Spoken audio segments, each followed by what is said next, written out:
And here we are. We're live. Hello, everybody. This is Philo. As always, with me is Madan. And so we're slowly going through this debate review between Qaiser Ahmed Raja bhai and Harris bhai. And we are finally very close to finishing the opening statements. It has taken us a little bit too long, but I think that was Madan probably is going to agree with me that it was required because there is so much content to deconstruct, so many things, different things to talk about. And so I think what we did, and also furthermore, we are both busy with our projects and stuff, so it's hard for us to get time to do multiple streams within a week. So, but here we are. We're going to go and try to finish the opening statement by Qaiser bhai. Let's see if we can go any further from that, but probably we're going to just stop right over there. Hello, Madin. How are you doing? I'm all right, Philo. How are you doing? Pretty good, pretty good. So, sorry, everybody. We were sorting a few problems with Madin's phone. So, if anybody's listening, please do let us know if there's any voice issues from my side or from Madin's side as well. Madin, you're good so far as, but you can only tell me if I'm good or not good. Yeah, you can only tell me if I sound okay. Yeah, now it's better. Now it's better. Is it better? Okay. Yeah, okay. Better. But sometimes it breaks. So sometimes you probably move to some different angles, and so it becomes a little right. Okay. God Bhai is here. Voice is clear. Thank you, God Bhai. Sure. Okay. We're gonna open the stream. So if you wanna chat, step out and let us finish this review first. All right. So let's get on to it. All right. Sure. Okay. I'm gonna bring this stream in front. Share the screen. All right. Can you see it? Yes, I can see that. Yeah. All right. I think where we were last time, let me try to figure that out. Where exactly did we stop last time? Excuse me. All right. So we were somewhere around probably here.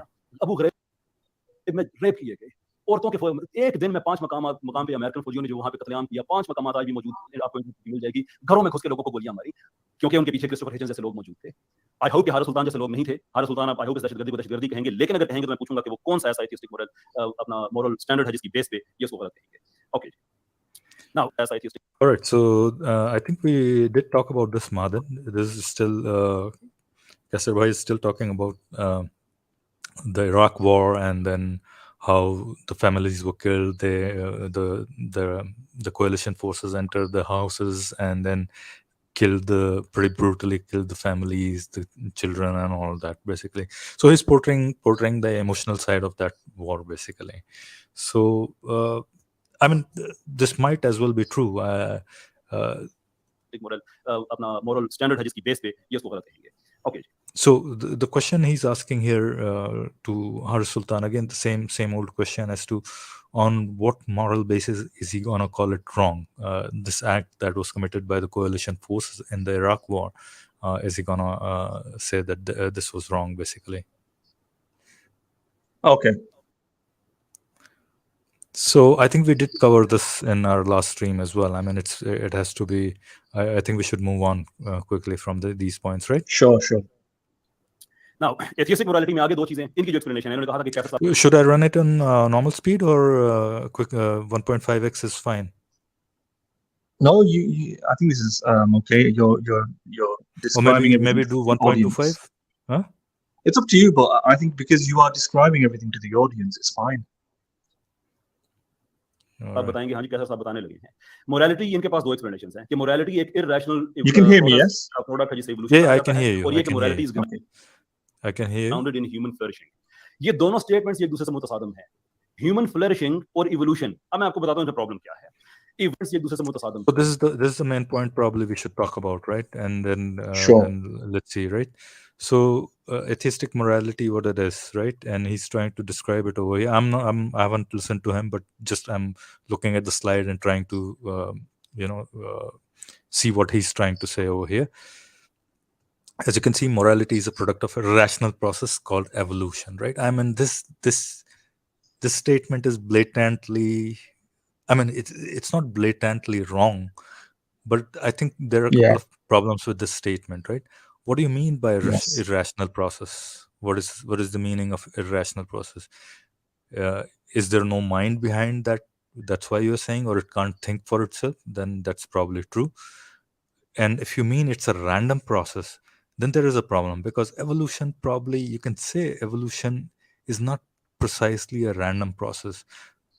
There is a guiding force of natural selection, right? So it's not completely, willy-nilly, anything can occur and anything can happen. You have a natural selection where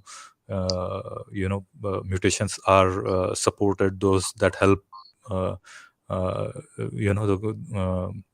whatever the living being is happening in, and those perish that it doesn't help in survival, basically. And that's the process of evolution in a from a bird's eye view perspective, pretty much, right? Mm. Mm. What I would want to know is, because he's just given us a slide there with some writing on it. What is he doing to defend those points? What is he saying? Can you translate that to me, please? What is he saying to defend those points? So on the points are on the slide. Human flourishing or evolution. अब मैं आपको बताता हूँ जो problem क्या है. Evolution cannot produce moral oughtness. Philosophy में is ought की debate बड़ी पुरानी debate है. ये debate ये posit करती है. So he moved. So on the previous slide, he just put these points, but he's not defending those points, basically, right? So Okay. his point is that these statements are mutually incompatible. Basically, morality is a product of a rational process called evolution, and morality is grounded in human flourishing. And these statements are mutually Yeah. incompatible. But he hasn't given exactly why he thinks so, right? And that's one of the problems. Sure. Why morality is grounded in human flourishing? Maybe you can say so, right? I mean, ultimately. When you think of morality, how does morality come into picture? Basically, morality is a product of human beings living in a society, right? So unless until you let's suppose there is a kid born in a jungle, right? Is he being moral or immoral? Can you say that? Can you put any kind of moral oughtness to his any action, basically? I mean, his actions might be moral or immoral from the perspective of us human looking at him, from the kind of societies we have developed. But for him, stand alone, that kid, whoever is in the jungle by himself alone, there is no concept of morality, basically, right? At least this is my take, right? I mean, you can say his moral obligation is towards other animals and all those things, right? He might be able to do that because he's living in that circumstances. Basically, he might be using his own kind of survival, or altruism, in a sense, right? He might be altruistic towards other animals because those animals are kind of altruistic towards him. He's helping those animals survive and they are helping him survive, right? That might be kind of a moral contract between that kid and the other animals in the jungle, right? Go on. Yeah. I mean, that's what Statements ये I... एक दूसरे से मुतसादम है. Human So let me flourishing just say or evolution. about अब मैं आपको the bullet points that he's put down there. Before we go into that, though, I think on a previous video, I can't remember which episode it was, I think we delved deep into morality, Right. because he's been talking about morality for a while, and we talked about the biological basis for moral behavior or moral instincts.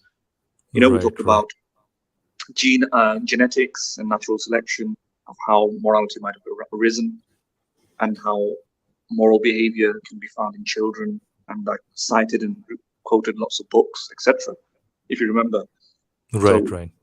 If what we should do is, if any viewer wants to recap on it, they probably should look at those streams, because we did extensively cover this to some extent, you know. Right, definitely. In general, the general overview, to give some meat to our views, on this video. We've done an extensive prologue, if you want to call it, already. So I think we should drop a link, at least maybe after the stream, you know, so viewers can catch that. Right. So You remember which one? You remember which one of those? Which ones? Or maybe we shall drop it in the description, probably, right? Yeah, I mean, the ones that we talked about, Jonathan Hyde, and we talked about Peter Singer, we talked about kin selection, reciprocal altruism, gene algorithms. Right. We talked about evolution and moral behavior and so on in the animal kingdom and species, among the species and so on. Right. We talked about, what else did we talk? We talked about you scratch my back, I scratch my back, cooperative behavior. Yeah. Right. So we kind of touched upon this already. And we'll just be repeating. Madin, just interrupting you for a second. Your voice is starting to break again, right? How is it? Put the microphone where it was earlier, right? Okay. How about now? Is it a little bit better? It's slightly better, but still a bit muffled, by the way. Right. Go ahead. I'm not sure exactly what to do then. Can you hear me? All right, go ahead, and let's see if anybody in this chat tells us whether the voice is muffled or not. Go ahead. Yeah. So regarding the 2 points, can you hear me? Yeah. Yeah. Now better. Okay. So the 2 points. The first point, he's saying that morality has come out of an irrational process. The second point he's saying is that morality is. We've got a comment here. I think we have a comment. Yeah. I already highlighted that comment already. That was earlier, about 10 minutes back. Okay, just give me one moment. Let me just check something.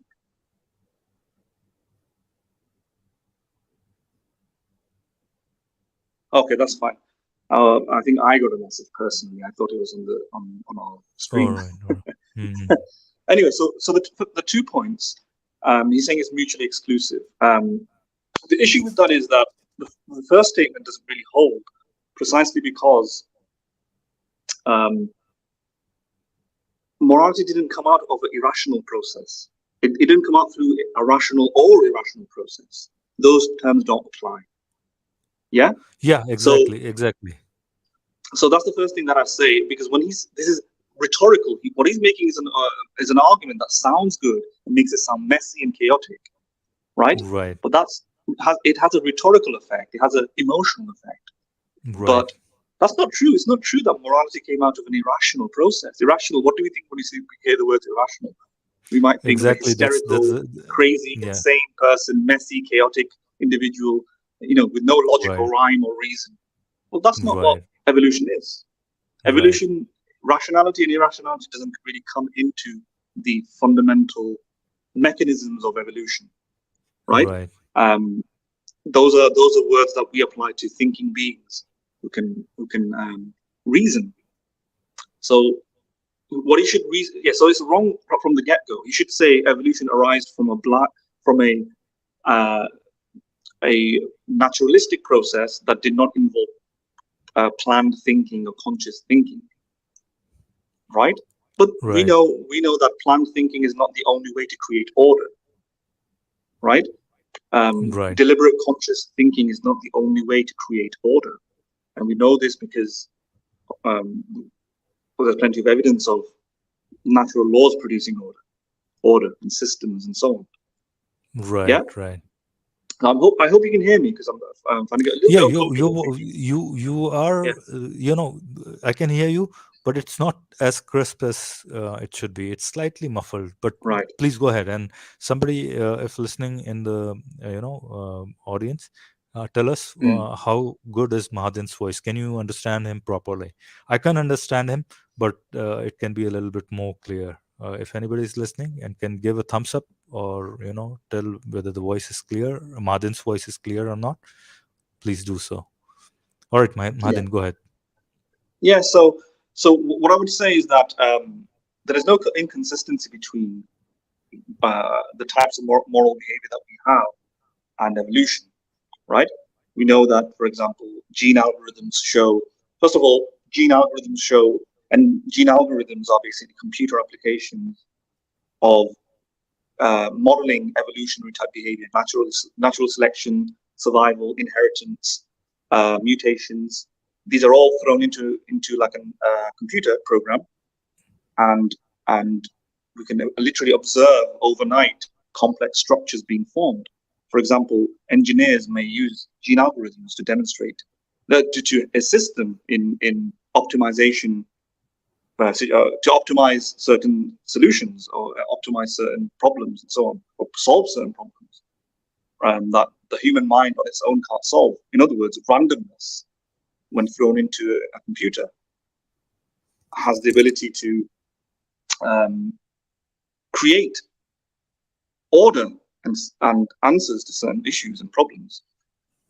So clearly, it's not necessary that you'd have a conscious tinkerer or a deliberate creator or a manufacturer or a sentient mind to do these things. Evolution can do that, and we know this through experiments. We know this through observing nature, etc. In terms of moral behavior, we've covered this in extensive detail. You can get moral behavior. You scratch my back, I'll scratch your back type of behaviors, precisely because it's evolutionary beneficial. The gene for cooperative behavior survives over the gene for conflict-oriented behaviors. In other words, cooperation is advantageous to a species, and this is why we see cooperation to be widespread again amongst social species. Social species tend to generally cooperate, not in a messy way, but the general default position. Evolution predicts it. The experiments show it. The algorithms show it. The mathematics show it, that it's preferable for a society to cooperate with one another than not. It helps them survive. So as a result, the gene for cooperation would, or the genes plural would be transmitted and selected, and that's what we see. So it's not the case that you can't get moral behavior out of it. The thing is, the second statement, morality is about human flourishing. That is indeed not a description of the world. It's more of a prescription. So everything that I've talked about so far, it's all just science, right? It's all just describing the world, describing how animals evolved, and so on. But that just tells you how we ended up with moral behavior.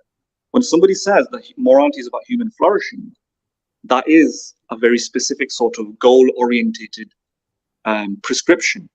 It's an opinion, you could say, and it's not that that's incompatible with the first statement. It's simply because it's not in contradiction. It's simply that it's not in the same domain. Yeah, one is just a descriptive statement, and another one is a prescriptive statement. In fact, when Qaiser says that it's incompatible with the first statement, he's almost skipping or walking around or not addressing people who think, moral realists and moral objectivists, for example, philosophers who believe in moral realism, who think you can have objective morality without it being reducible to natural facts, right? And these are philosophers who are of the school of non-naturalistic. So I should clarify for a minute. These are not philosophers who think you can have a natural morality. Sorry, these are philosophers that you can think have a non-natural morality, which is ultimately not reducible to the natural world, right? Like Platonic ideas of morality and so on, or just morality based on reason. Yeah. So just like mathematics, and we've covered this before as well. Some people would argue that morality is like math, and just like math can't be reduced to the not all statements of mathematics can necessarily be reduced to the world. For example, even if the world doesn't exist, it might be the case that certain concepts are true, like 2 + 2 = 4. Even if you can't count anything, that might correspond to those things. Even, so there are non-natural philosophies for morality that are presented, and Qaiser is skipping over those by assuming simply that if the world is a blind process, then that's somehow incompatible with moral concepts that you can discover through reason. And I don't think those two things are necessarily incompatible. He has to put a little bit more work in to show that. Do you want to move on to the next slide? I think he tries to do it in that next slide. Yeah, sure. I think he's expanding on those. Problem क्या है? Evolution cannot produce moral oughtness. Philosophy में is ought की debate बड़ी पुरानी debate है. ये debate ये posit करती है कि is मतलब कि जो है and ought what should be. कि जो है. So he's talking about the same thing. Is ought problem, right? Yeah. का मुकाबला जो होने चाहिए. ये दो चीजें हैं. मुख्तलिफ चीजें हैं. जो होता है ये moral claim नहीं है. लेकिन क्या? So I think he's right about that first thing, that evolution cannot produce moral oughtness, right? I think we agree with that first part of his thing, right? Mm-hmm. But we talked about this extensively as well. I mean, it's not just evolution that cannot produce. It's not just evolution that cannot produce moral oughtness. Nobody can produce moral oughtness. Right? Exactly. Right. Moral oughtness is a problem that's gonna remain probably an eternal problem, maybe, if I'm not. It's a problem for all ideologies, all beliefs, all ideologies. Yeah, it's a problem that cannot be solved. It's an unsolvable problem. Correct me if I'm wrong here, right? Sure. It is almost an unsolvable problem rather, right? Anyway, सिलसिला रुकना चाहिए, ये moral claim है. That is ought. जितना भी हमारे पास more natural order है, वो सिर्फ what is के बारे में हमें बताता है. Let me just stop you there. और what should be के बारे में natural order.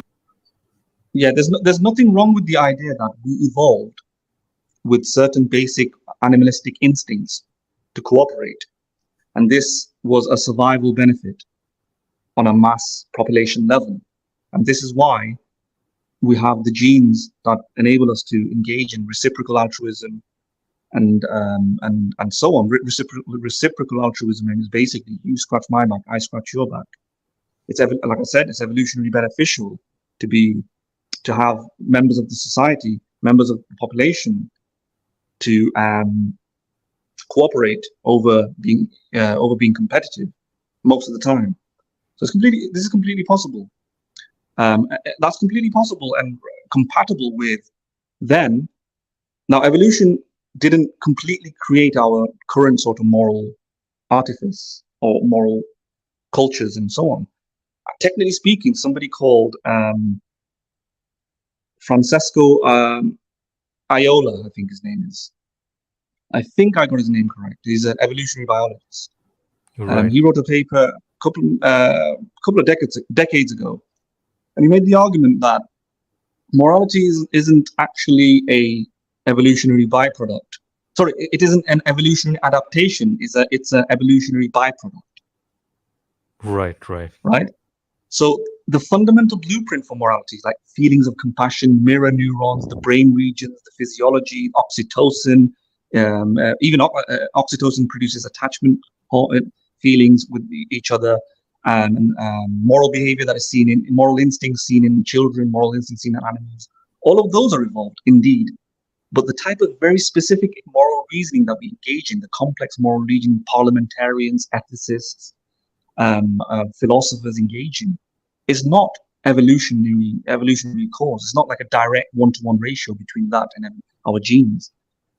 That is a byproduct of our frontal cortex and our capacity for intelligence, right? So evolution, the story of evolution and the arc of morality that it has presented to us, or the arc of the moral story, I'd say, is that it gave us the very rudimentary blueprints, the instincts for morality, right? And then we built on top of it using our reasoning, And right. Aiola argues that the reason for this, the reason we can do this is because we can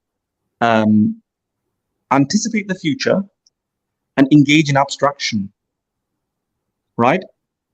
So and those two things enables us to think about how the universe can be if it was different. If I didn't do this, if you didn't do that, what would happen? And we can anticipate the future. And those two things help us engage in moral reasoning, right? In addition to having mirror neurons, oxytocin, that cooperative gene. So all that together produces the types of very complex moral reasoning we produce today. None of that is incompatible with evolution, right? So when somebody comes along and they say, well, through reasoning, that the goal of morality is to preserve well-being, yeah? Right, And right. he discovers this through reason. That's happening today, right? Yes. And it has a rich history of many, many events that occurred to bring us to that level. The fact that this is happening today is not incompatible with our history. The history just is standing there as the origins. It gives us the blueprint, the hard wiring, the feelings, and so on. But then we engage in reasoning to develop it in a more sophisticated sense. Right, right. Yeah. I'm hope you can hear me, because it seems a bit awkward. No, I can But- hear you. You're Okay. fine, but you could be better. Your voice could be better, definitely. Even Khayali Okay. said so. So let me read a few of these. Khayali's voice is clear. This is God's voice is clear. Khayali Philo's voice is very clear. Right. Mahadan's voice clarity could be better. Okay, Okay. I posted the link. Anybody who wants to join, please do. Actually, initially I posted it for Khayali. So Khayali said he's gonna take 5-10 minutes. Yeah, I recommend somebody come along, because just in case my voice is not the best, I don't want. Anybody I don't want wants to to hurt. join, I don't want to please hurt the quality of the stream. You know. definitely do yeah. join. Khayali's 5 minutes. All right, my sure. Okay. All right. I don't know if Cosmic is listening to us. Cosmic Bhai, please do join. Yeah, we haven't seen you in a long time, I think. So even seeing Khayali after a long time, so good to see Khayali as well. The is-odd problem is unsolvable, definitely. I think seems so, at least, yes. And Adam since 2010. Sorry, I was misspelled that. Only 3 people are watching. Still, you are working. Appreciated, man. Yes, I think I wish right now I saw 4. It went back to 3.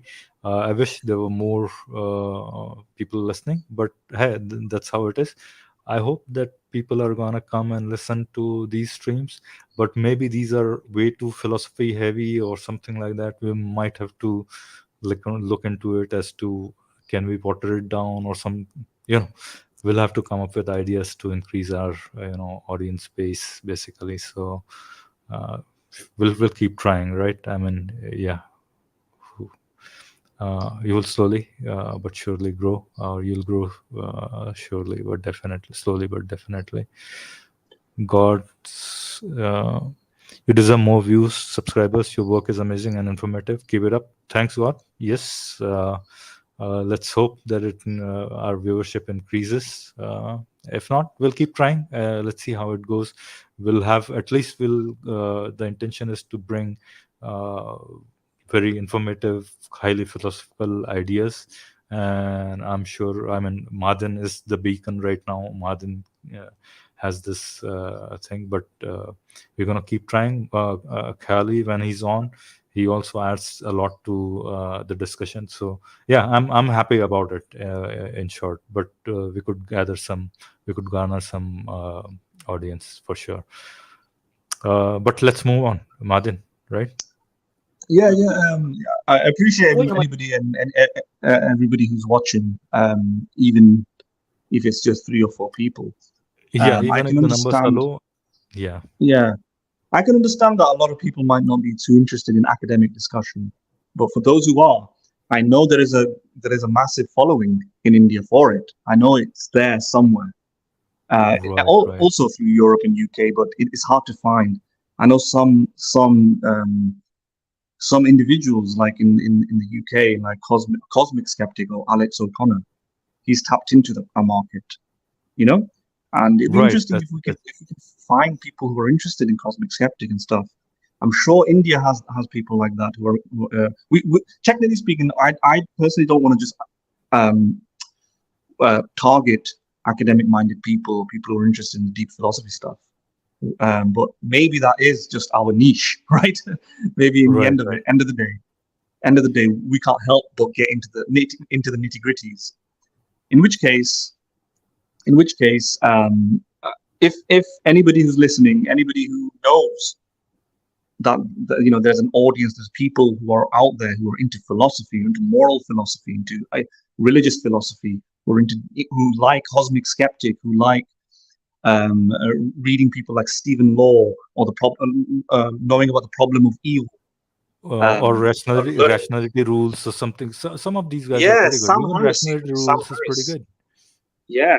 Anybody like that in India? I'm sure there is. I'm sure there are. And then watch our stream, because the difference between us and them is that we are also from the South Asian subcontinent background, right? Yeah, and the other thing is, yeah, and the other thing is, I come from an ex-Muslim background, and there's not too many ex-Muslims like that. Right. And one more thing, Madan, is that I think probably is that if we have the Hindi speaking audience, maybe there is a Hindi speaking audience who's interested. I'm not quite sure if that's so I think let's see. I think I'm pretty sure that slowly but surely we'll have the audience. If right now we don't have, that's perfectly fine. We are bringing what we like to do. I think these are some of the ideas that are thrown out there willy-nilly, and it's good of us, I think. I would say, I mean, I'm not praising myself or thumping my chest and all those things, but just saying somebody has to do this thing, that call out the fallacies that these guys threw out in this debate, or Ali Dawa. I think we're going to do a stream on Ali Dawa's one of the latest videos. We're going to show what the problems are there, what kind of logical fallacies are there in those videos, and that's good. At least people should come to realize those problems, right? Because these sometimes usually go unnoticed unless somebody points you to those problems, right? What those problems are. So at least that's the intention as of now. Yeah. Shall we move on? You want to add something to it? Well, can you see the last point there? Yeah. He makes a point regarding genetics. हमारे पास genetic mutation ऐसी नहीं है जो morality के लिए account करती. Can you hear me? Why do we even think I can hear you. Can you hear me? Yeah. Can you see the last point there when he's making a point regarding the genes? There's no there is no genetic mutation that accounts for morality. Is that what you're talking about? Yeah. That's such an oversimplification, right? Indeed, there are. So morality isn't this one thing. I think you want me to just say a few words on this, and then I'll let you handle it, right? And this is one of the problems. This is one of the problems. He's thinking that he'll be able to find that one gene that's gonna have that morality written with bold faces on it or something like that, and that's precisely the misinformation that's going out of his mouth, basically.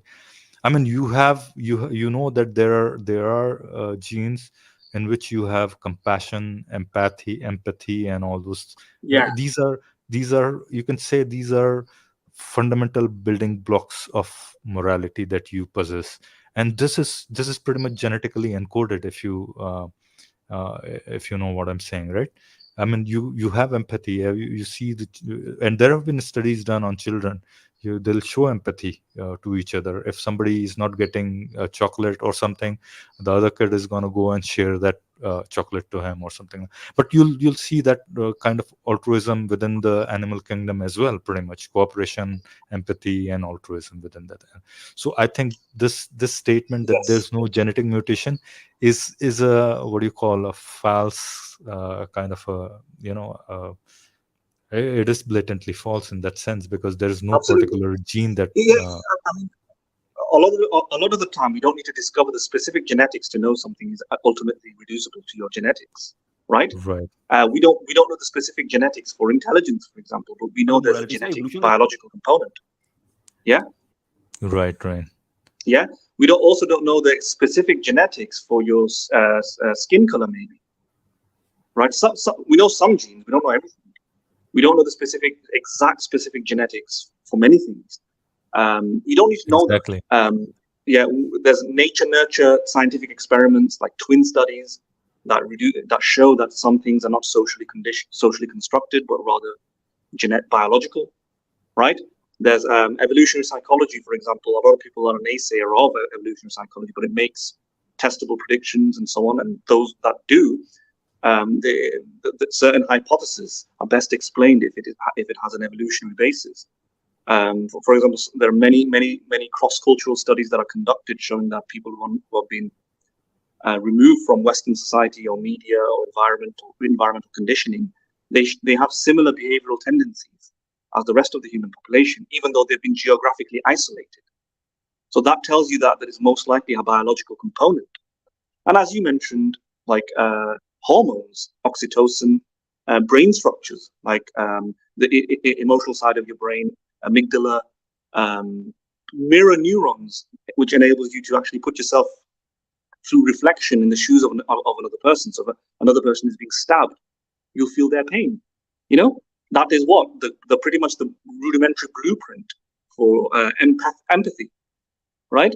So all of these things we can locate it either as a physiological structure in the brain or through isolating the environment, finding tribes in different parts of the world exhibiting the same behaviors as those in the West, and find these universal patterns. And some of them can only be explained through evolution, like what I talked about, reciprocal altruism. Evolutionary models, when you put them into a computer, actually predict the best equilibrium to have in terms of through game theory. So game theory is basically trying to maximize the benefit and minimize the limitations and so on. So you can have the greatest benefit and the costs are minimized as much as possible. And there will obviously be a trade-off between the two, and eventually it'll come to an equilibrium, the most optimized situation, most optimized place, and you can put this stuff into a better survival, right? For the it has to do with the it's a social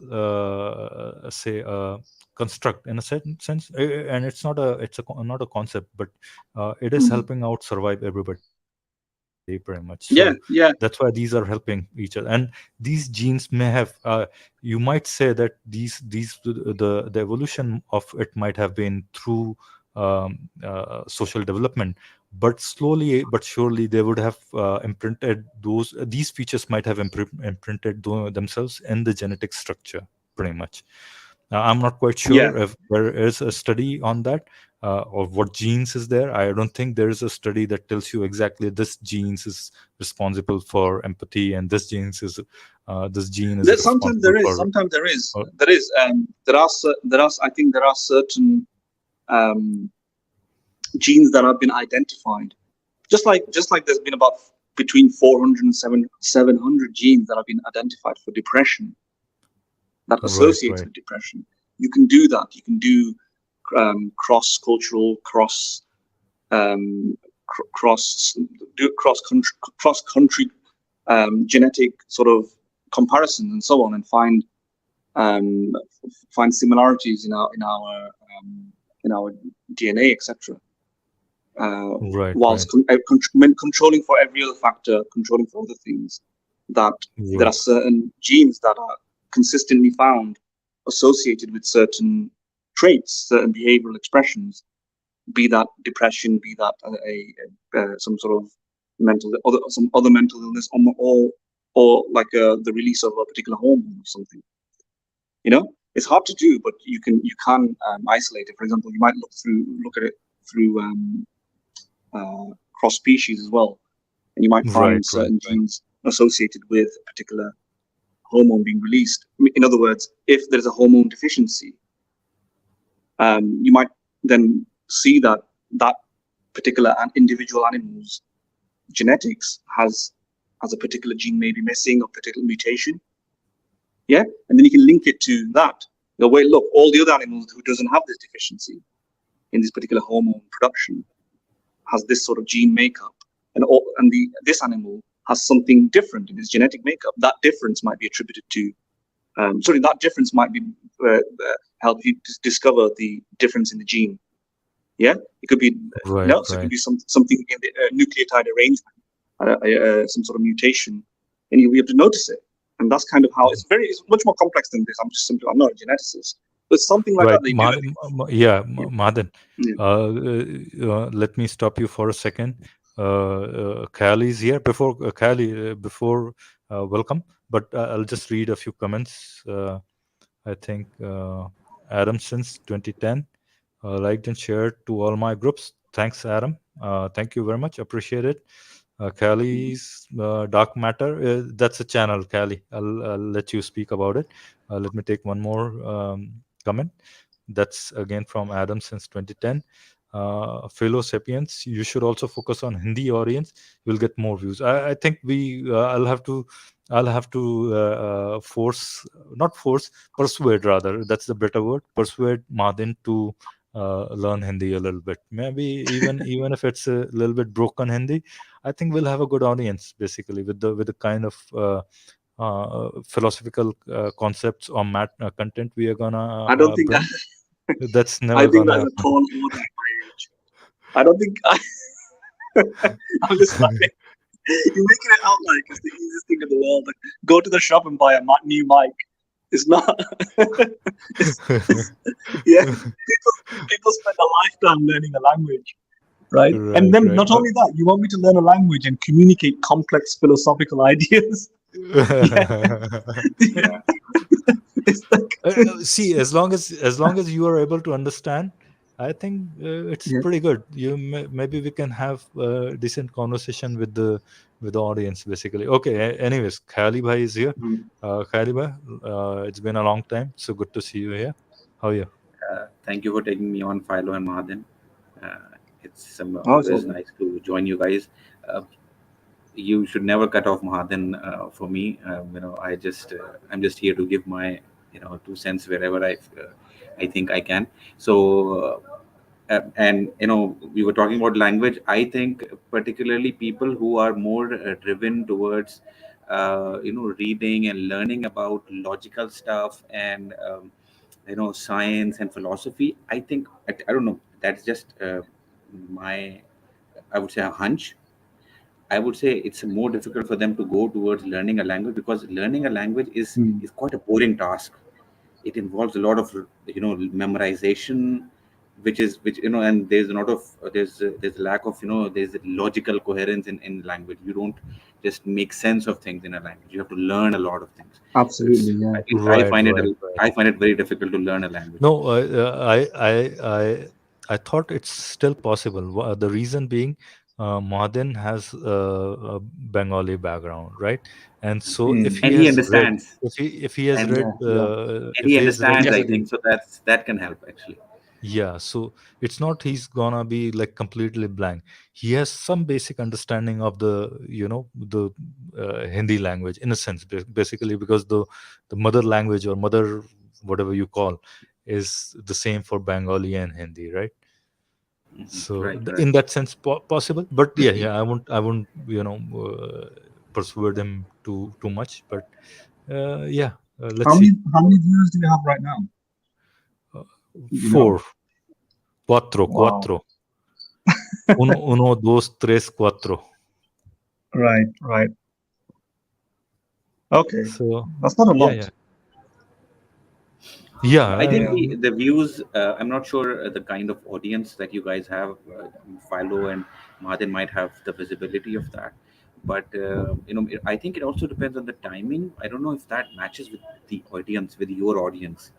So, I don't know, maybe you guys should change it up. It depends on the audience that you have, the location that you guys primarily get the viewership from. Right. I think that's a very valid point, and I think in the last stream because we tried to do it a little bit earlier. Yeah. Because in the long term you do get a bit, in a few hundreds. Your views do get to a few hundreds, and for a video that long, people even getting a few hundred views is a good viewership, I would say. Indicator. Of Yeah, course, it's a good yeah, it's a indicator, good right? indicator. Yeah, So totally. I agree with Khali here. I think we did speak about this, Khali. Madhu and I did speak last time, and we did agree that we need to change our times because I think it's a little too late for Indian audience. So, and that's our main target audience in a sense. So I think if we do it probably say like 11 p.m. India time or something like that, just about that time, I think we should yes, have more viewers probably. I think that would be a good time. It would be a it would. Yeah, I think it don't would mind that attract a bit time. more audience. I actually don't know why we have been picking this time, because I don't mind that time. I don't mind if you did it at 11. Yeah, You know? Madan, you tell me. Yeah, I mean, if it works for you a little earlier, I think we should start maybe 11 or 12 p.m. India time, something like that. I mean, 12 a.m. Right? Sorry, not 12 p.m. 12 a.m. Midnight time, something like that. We can start that time. Yeah. I think. And just to grab a bit more attention from I think maybe a relevant audience, another suggestion would be to at least cut off your getting a few short parts of your videos separately uploaded on your channel, at least wherever you think a key point was discussed. I think that should be helpful, because people can actually Totally people agree with always you, Khali. people always are able to digest shorter videos, even if they are 15 to 20 minutes long. 15 to 20 minutes is a good length of time which people are more inclined towards opening that video instead of opening a complete 2 hours video, 2 or 3 hours video. So I think that would help you to grab the attention of some of the relevant audience. Yeah, definitely, and that's been we have been thinking about this for at least past 2 months or something like that. At least, yeah. And the problem is I've been too lazy and busy with work. So whenever I get time, it's time for another stream or something like that. Or when I find time, I go to somebody else's stream. Today I was in Mufti Yasir Nadim Al-Wajidi's stream, basically. I just wanted to go over there and say hi, hello, and stuff because we had to do this stream. But then I ended up talking about something else. Anyways, let's get on back on to Sorry. Since we are discussing, just one more suggestion, and that Mhm. would be to add timestamps. I think that would also maybe. Yeah, definitely. Yeah, what I told Madan was that once we have a little bit more following, we need to find somebody who will be able to help us with those things. Maybe it will be much better. But that hasn't happened so far. So your suggestions are great, to be quite honest. And I think we have been lazy or busy, or we haven't been able to find somebody. Probably we have been waiting for somebody, and that's probably not right. So yeah, shall we move on? Something interesting just occurred to me. As we're talking about language, going back to the debate. Martin, your voice could be better. How about now? Can you hear me? It's slightly muffled. What about now? Better. Is it? This is very awkward for me right now because I'm having to talk into the mic in a very weird way. But okay. No, it's muffled again. It sounded pretty good just like 5 seconds back or so. Okay, what about now? Can you hear me now? Muffled. What about now? Can you hear me now? Muffled. What about now? Can you hear me now? Got slightly better, but not too much. Okay, what about now? If you can get back to your original position, I mean, get the mic into the original position where it was. What about now? Can you hear me now? Is it better now? It just got better. Just at slightly the end. Better. Just at the end. So yeah, I think it's better. It's better. This is functional. This is functional. Yeah. All right. So definitely for the next stream, I'm gonna have to sort this out before we do the next stream. You'll have to definitely. Yeah, on this stream, if anything happens, you got Kylie there, so the show must go on, whether I'm here or not. All right. But one thing I'd very quickly say, talking about language, is that I'm going to compare morality to language, right? And in fact, many philosophers and many evolutionary psychologists actually compare it to the evolution of language. Now, is language biological or genetic? Well, not entirely, but it has a genetic and biological component. Language is very too complex to be reduced to genes. It's a combination of genes in society. And it's the same thing for morality. If you read, I'm going to refer to somebody who I've referred to in the past again. I think I'm his fan now. Steven Pinker, again, he wrote The Language Instinct. And Noam Chomsky also thought that language is instinctual, or at least biological. And there's a genetic component in the sense that we don't learn the basic algorithms for language through social conditioning. Of course, the particular words, particular verbs, particular terms, the expressions, the sounds we make with our mouth is culture dependent, and that's the social aspect. But there's also a biological aspect to language, in the sense that most of the linguists and evolutionary scientists and some actually believe that there are algorithms in our brain that help us digest and organize language. In other words, our brains have this kind of natural language affinity, which enables us to absorb language in a way a cat or a dog, can't. This is why we can have these very complex, complicated syntaxes that they can't express. In the same sense, then, morality is like that. It's part biological. It has many different sources that combine together to eventually lead to moral, our complex forms of morality. You need a frontal cortex. You need oxytocin. You need mirror neurons, and all these things pieced together. Some of it is biological. Some of it, after the cortex is formed, is social. It's performed through our calculations that we perform through our reasoning. And that's what morality is. Can that be completely reduced to genetics? Not every single part of it, but it has a massive genetic and biological component. Right. And I think the primary, let's call it a mistake that Qaiser is making, and he often makes that mistake, is that he brings it down to whether we can identify a particular gene for something. And if we are not able to do that, he concludes from that means that it is not based on genetics. That is that's illogical. That's an invalid argument. Right. Yeah. There are, I mean, I said you have to break the morality into its, constituents, basically. I mean, you can exactly. say empathy is one constituent or component of morality. No, I mean, Cooperation, altruism, and all those things, right? These exactly. are part of it. These are the building blocks of it, basically, right? And you might always be, as Madan said earlier, you might always be able to find something in our genetic structure which will have the what do you call blueprints of it, basically, in them, right? And Exactly. of course, genetics and our biology, there's a very complex network of different variables that interact with each other to actually give rise to something what we call morality. Morality is, as Absolutely. Mahajan said, it's a very complex, and it's a sum of it includes so much. It encompasses so many different behaviors that we cannot just simply boil it down to a few genes.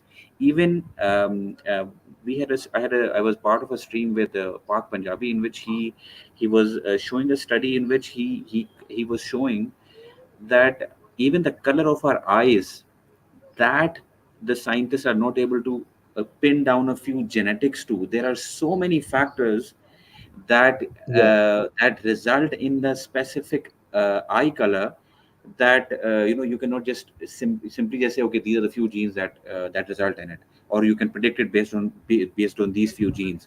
So just as simple, if something as simple as the color of your eye, you cannot just specify the genes for it, or you cannot predict it based on what genes are recessive or what are dominant.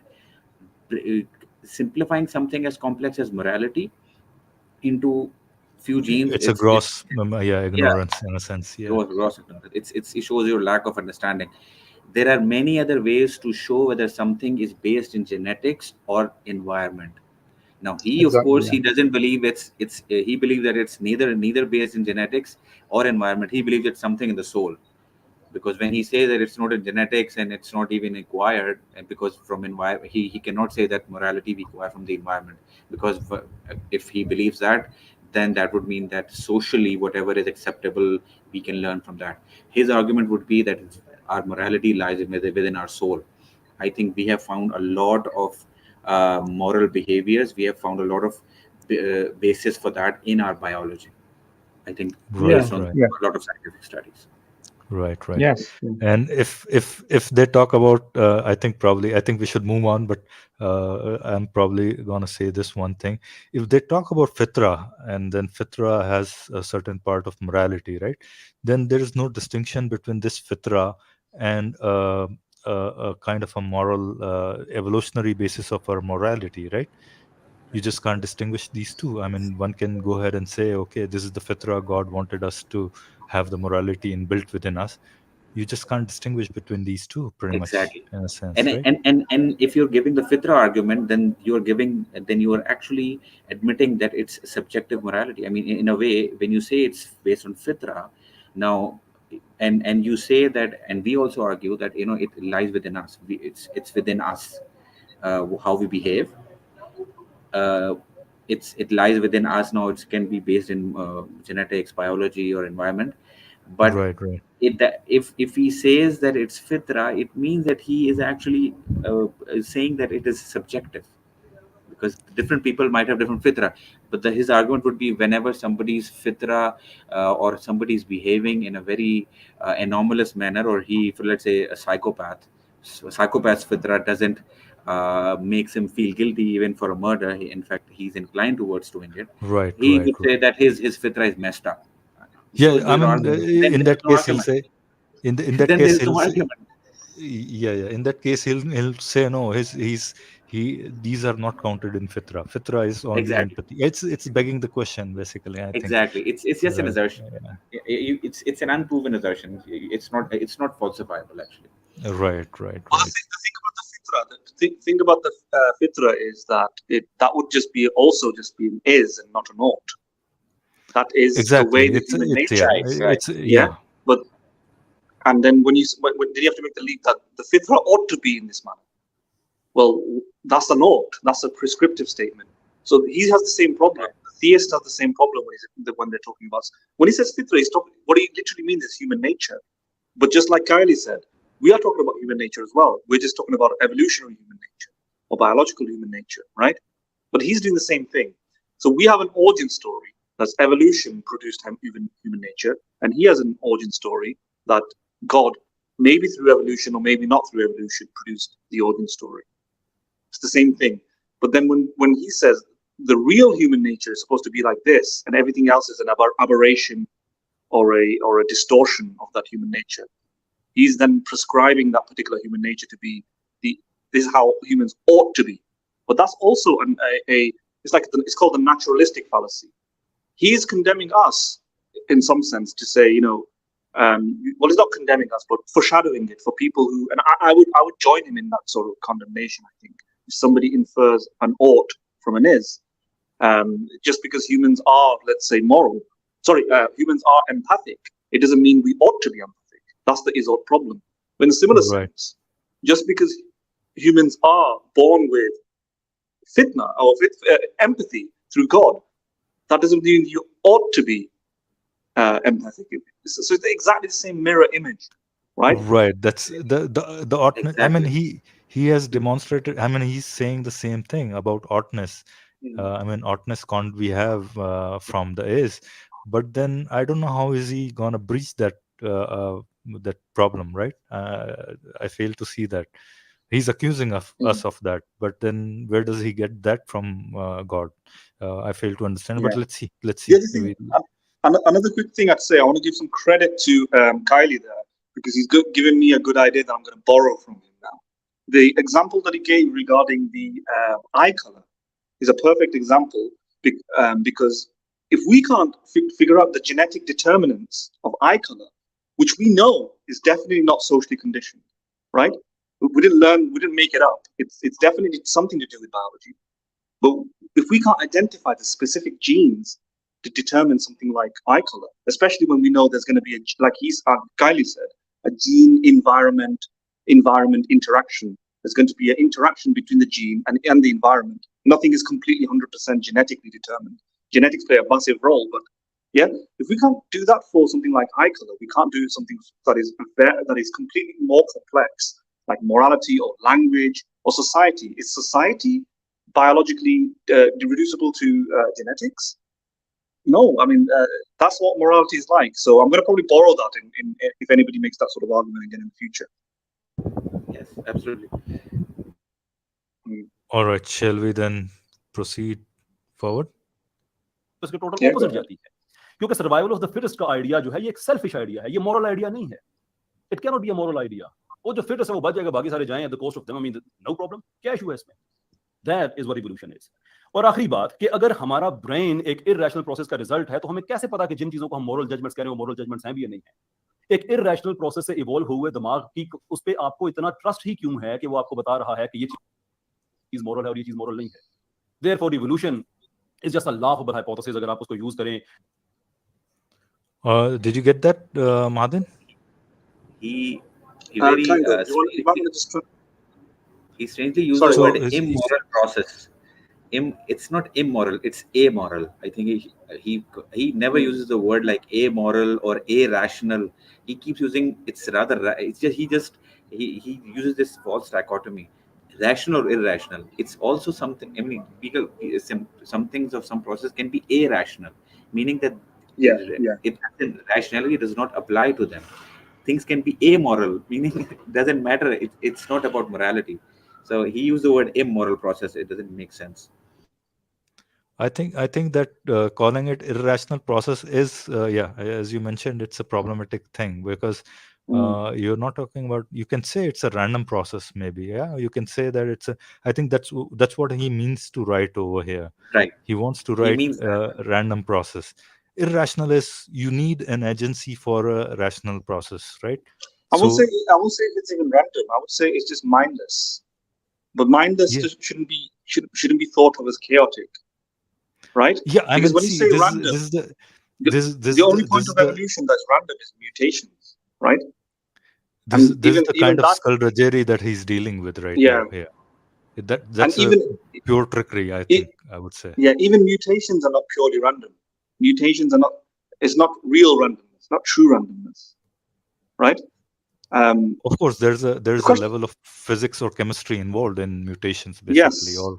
Yes. Right. The thing is, you have to account for that. This is kind of difficult. This is kind of difficult to articulate, precisely because although you might know, first of all, what do we mean by rationality? If you mean by rationality thinking through a conscious sentient being mind, then of course not. If you mean by rationality goals and ambitions in a motivational sense, then of course evolution doesn't have that. But I think Daniel Dennett makes the argument that evolution does have a goal, it does have a purpose, and he tries to make the argument that we should not use this folk. He says folk as a notion of purpose, where we think purpose is merely coming from conscious creatures, but we should also extend the concept of purpose to even mindless processes. And I don't know how he makes the exact argument, but when he says purpose, he just means that evolution, if evolution was a computer program, it has some goals in some sense. Am I right? It has some rules. It has some orderliness. Right. Just like the laws of physics has an order, has some goals. It has some inputs and outputs. And in that sense, it might be playing with words a little bit. I'm not completely convinced by Daniel Dennett. But Dennett seems to think that evolution has a purpose. It has a goal. And it has a direction. It has some sort of direction. In the sense that there are rules, the inheritance occurs,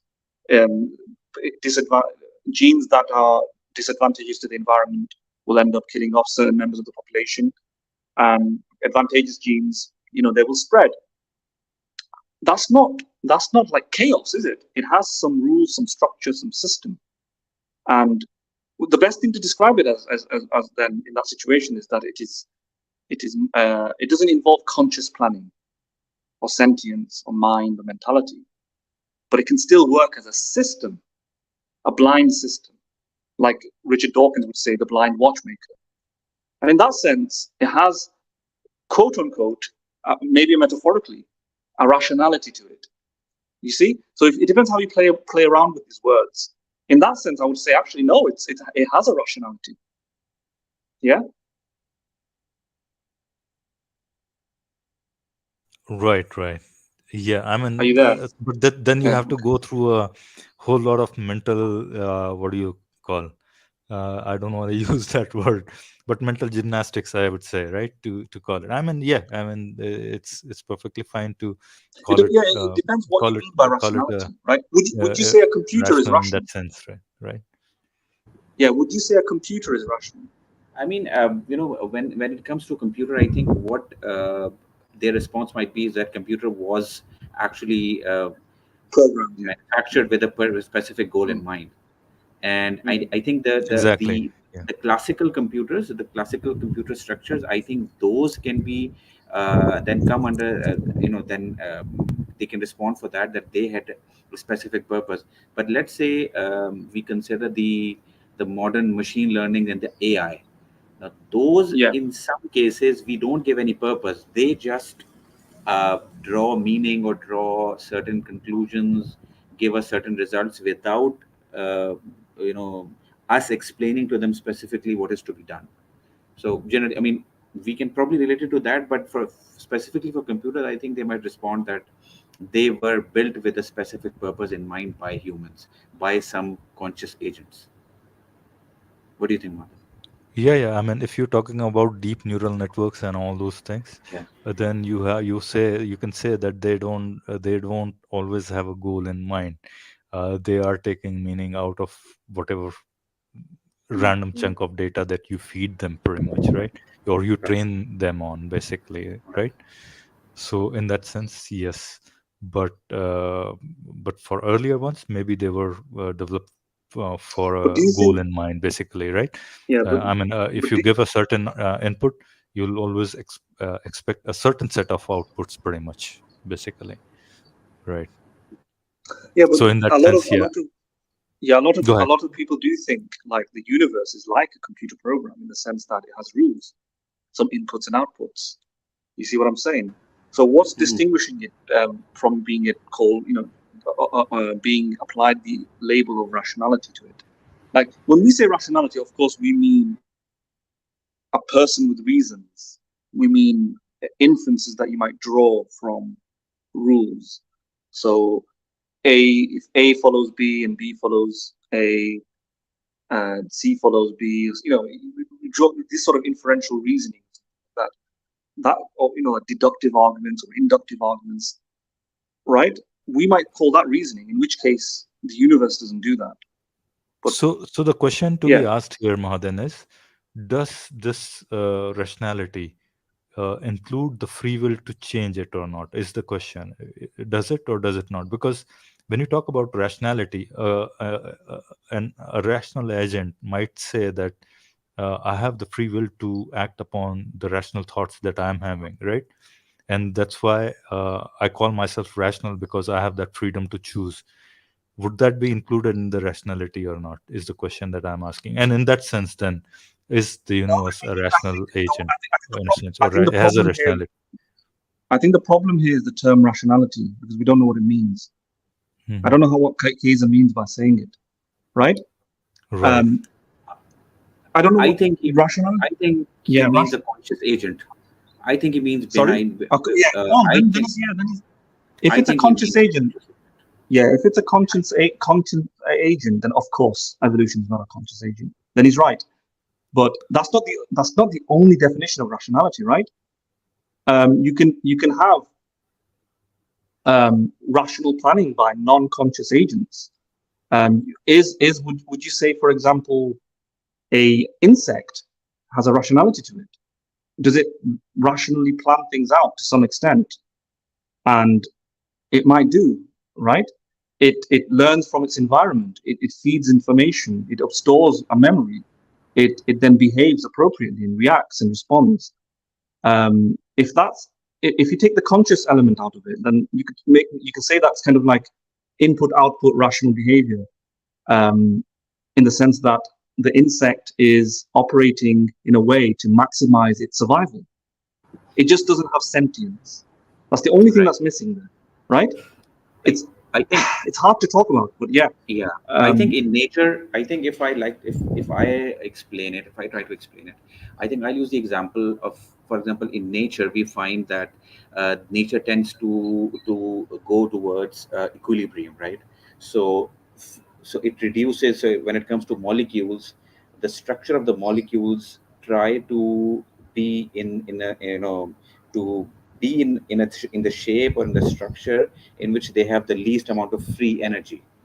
Now, they don't need to be conscious in order to arrive at that state, but somehow the rules, this interaction of different rules that are there in the universe, they tend towards this particular end result. That is, the molecules that are formed are they stay in a stable form when or they go into equilibrium when there's a minimum there's the least amount of free energy, and that is where the molecules usually survive for the longest amount of time. So now that is not a conscious goal of this universe, but somehow everything tends towards this particular state, and I think that is how this evolutionary process was also formed. I think this is the kind of example that I usually give. Yeah. So the point might be here, but the problem might be here is exactly getting down to the bottom of rationality. If he means conscious thought, then of course not. But if there's any other definition of rationality, which there are, if you look up rationality, they have multiple definitions. It's not just it doesn't just mean conscious thinking. And I think Madan is right in that sense that rational processes can be rational, can be called. This is like a very philosophical would you say a terminology calculator in is a sense. rational? Yeah. I mean, you know what I mean? In a very philosophical sense of the term, that processes can be rational or irrational in a sense, right? I mean, I don't think we use the word rational. We don't associate the word rational with a process, generally speaking.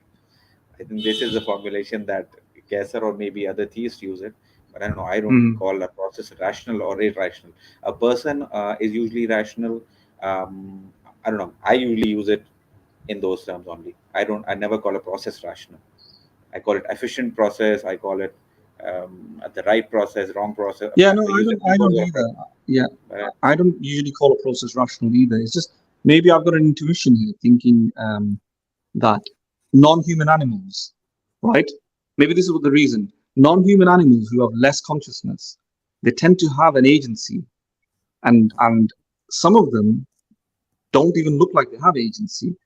Some of them are probably don't have consciousness, like insects, like bees, like flies.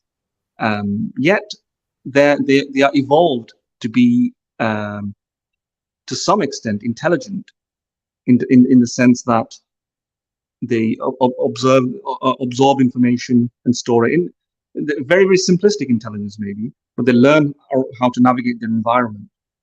Now, what do I call that? That's almost, I think flies, things like things like small insects, they're like robots. And here's the intuition that I'm having. I'm thinking, if there are robots, let's say we go to another universe and there are robots, and they look exactly like us, they talk exactly like us, but they're not conscious. I might feel an obligation to actually describe them as rational, yet they're not conscious. And if I'm willing to do that then I'm willing to also describe the insect as maybe they're not rational like us. We're more rational, but they're kind of rational, right? They can sense danger and avoid it. You see what I'm saying? Maybe this is the intuition that I'm having. Why I want to cling on to the word of rational in that sense. I think we're going toward the Turing's test. Right. I think we are getting deep into the philosophy of rationality or rational process of what it is, right? I think let's move on. Let's get back on the track, right? Is that okay, Madan? I did want to address one more thing. Is that okay? Sure, go Very ahead. quickly. Do you know where he says? Let me just zoom in. Let me kind of zoom into that screen again. 1 minute.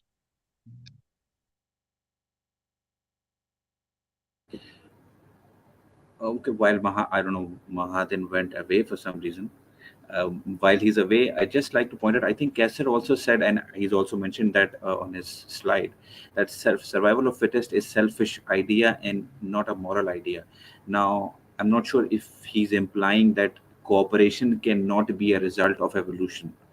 That cooperation, we can never arrive at a cooperative, solution, or the species cannot arrive at cooperation as a solution to survive, because they are selfish naturally. And I think I totally disagree with that, because of what Mahadan also mentioned, the game theory explanation of how evolution works. Because we can get the Right. best outcome as a group if we think as a group, and if we think of we think cooperatively, and we can get the synergy. We use the term synergy for usually getting the output, getting this what it's called. Synergy is defined as the sum of the individuals is less than the output of the total, if they work together. So I think in that case, if there are conscious beings who decide to work together, they can actually get the maximum output. While being selfish, they would once they realize that they can get the maximum output by cooperating with each other, I think they can decide to cooperate with each other. All right. Martin, you're Yeah, yeah, back. I yeah. think you dropped out for a minute, right? No, yeah, I was just zooming into the screen and it just refreshed the screen for some reason. But yeah, let me just Yeah, add I'm to what trying to Kyrie's. I'm trying to zoom into the screen, but somehow I'm unable to do Yeah, so. Is it zoomed in? Yes, I it think it's is. It better is. now. Yeah, It's yeah, better? Okay. yeah. Shall So we move yes, on? so You wanted to yeah, add something to it? let me just add something to Kyrie's point. Regarding selfish, he says the Kaiser says evolution is selfish. This is such a misconception. In the way in the way he makes the conclusion, it is such a misconception. I know Richard Dawkins wrote a book called The Selfish Gene, right? And Right, right. he explained how, from a Right. gene point of view, evolution is selfish. By the way, Richard Dawkins' book has been, through time, has been kind of discredited, right? Um, Richard Dawkins made the argument that genes, from a gene point of view, genes are very selfish, and genetics don't care about the body the gene inhabits. The gene inhabits the body much like a parasite inhabits a body, right? And genetics are very selfish in the sense that the best gene will survive, and it will select. Evolution will select traits or select genes that are conducive to spreading of that particular gene, irrespective of the consequences of on the member who possesses that gene. That's kind of how it works. But even in the book, Richard Dawkins articulates and expresses and shows.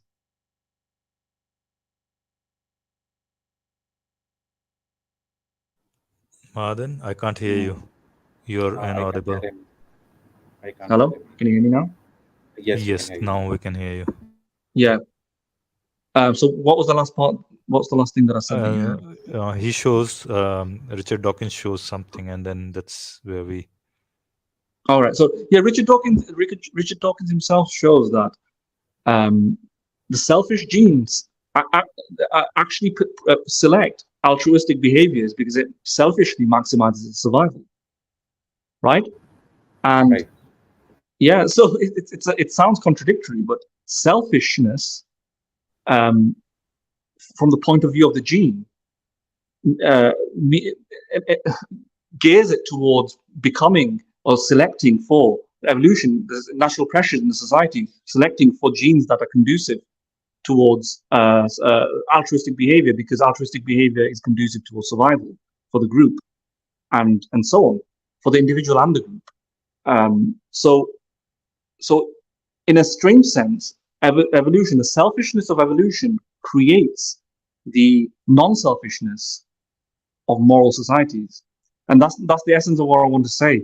So from selfishness, you can actually get non-selfishness. I mean, and this is related to the game theory, right? And he has also linked it with game theory. Yes, exactly. And just to clear any confusion, it doesn't mean that individuals are selfish. So the genetics that create our tendencies and dispositions towards cooperative behavior, it makes us cooperative. It makes us compassionate. In fact, the game theory shows that fake compassion is actually less beneficial than actual compassion, because when each member of the population is faking compassion, they don't cooperate as much in order to get the best benefit, because everybody's a bit wary of each other, right? On the other hand, when they're genuinely compassionate, they're not as wary as with each other. They genuinely believe the other person is also being compassionate, right? As a result, they're more likely to enter into bargains and negotiations and help each other out selflessly. And that works out better, because when people are helping each other out selflessly, it helps the society better. And they've been shown this through algorithms and so on. So genetics itself, natural selection, actually selects for selfless behaviors. Yeah. Right. True. Morality के लिए, तो ये categorically debunk हो जाता है। लेकिन बात यहाँ पे खत्म नहीं होती है।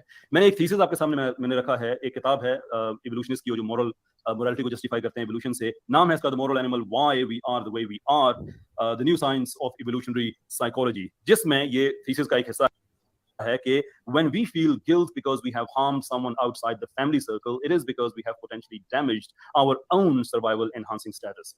दुनिया में आपने कोई कातिल ऐसा देखा है जिसने कत्ल करने के बाद ये सोचा हो कि यार मेरी सर्वाइवल खतरे में पड़ गई, या मैंने कत्ल कर दिया तो इंसानों की सर्वाइवल खतरे में पड़ गई है? What kind of nonsense is that?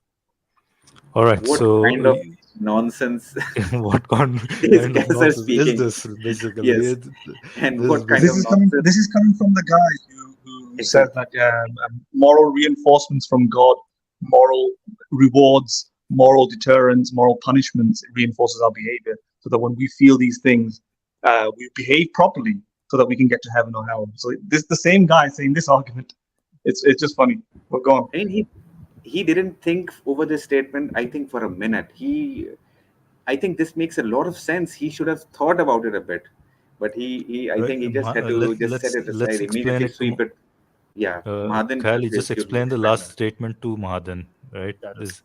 दुनिया में आपने कोई कातिल ऐसा देखा है जिसने कत्ल करने के बाद ये सोचा हो कि यार मेरी सर्वाइवल खतरे में पड़ गई है, या मैंने कत्ल कर दिया तो इंसानों की सर्वाइवल खतरे में पड़ गई है? What kind of nonsense is that? So Mahadan, did you get what he's saying?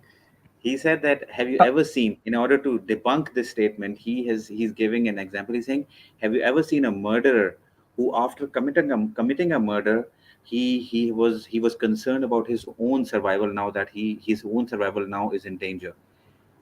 And he says that this is a nonsense argument. I mean, this never happens, and this is ridiculous. I mean, there are so many ways in which, when we are harming another, it can harm us. No, but that's also Khali. He's talking about a psychopath who has gone out of his, if you look at the psychologies of some of these guys who commit heinous crimes, their psychology is on a very different level. I mean, he's maybe you can argue about those things, right? But the point he's trying to prove over here is not supported by the example he's giving over there, right? When we feel guilt because he's taking a fringe element of the society, right, and trying to prove the generalized statement. Basically, that's not the case here, right? Oh, let me just say something here. Yeah. Let me just quickly say something. Qaiser is misusing that quote. Absolutely. He totally misunderstood it, probably. Yeah, the reason he's misusing it is because the person who wrote that is talking about why guilt exists from an evolutionary perspective, not why guilt exists from a motivational or individual perspective, right? Absolutely. It goes back to what I said before. Yeah, so guilt, that is the reason, that indeed is the reason for guilt. We have guilt because if we're not guilty, it's not going to, in terms of natural selection, people who feel guilt, who feel emotional, who feel compassionate, are more likely to pass on their genes. Indeed, that is true.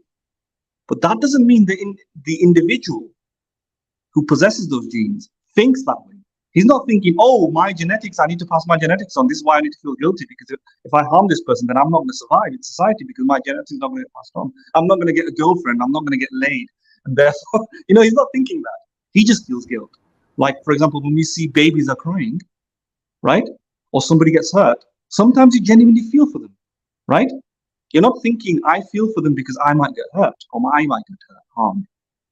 You genuinely have feelings with no strings attached. That's because the genetics has configured us to be no strings attached altruists. But the real reason, the genetic reason for that no strings attached altruism is because of a selfish reason for the genes to transmit. But that doesn't mean we are individually motivated that way. And that's why he's misusing the quote. Hopefully you understood me. Absolutely. Right. Mahadan, this is absolutely what he did.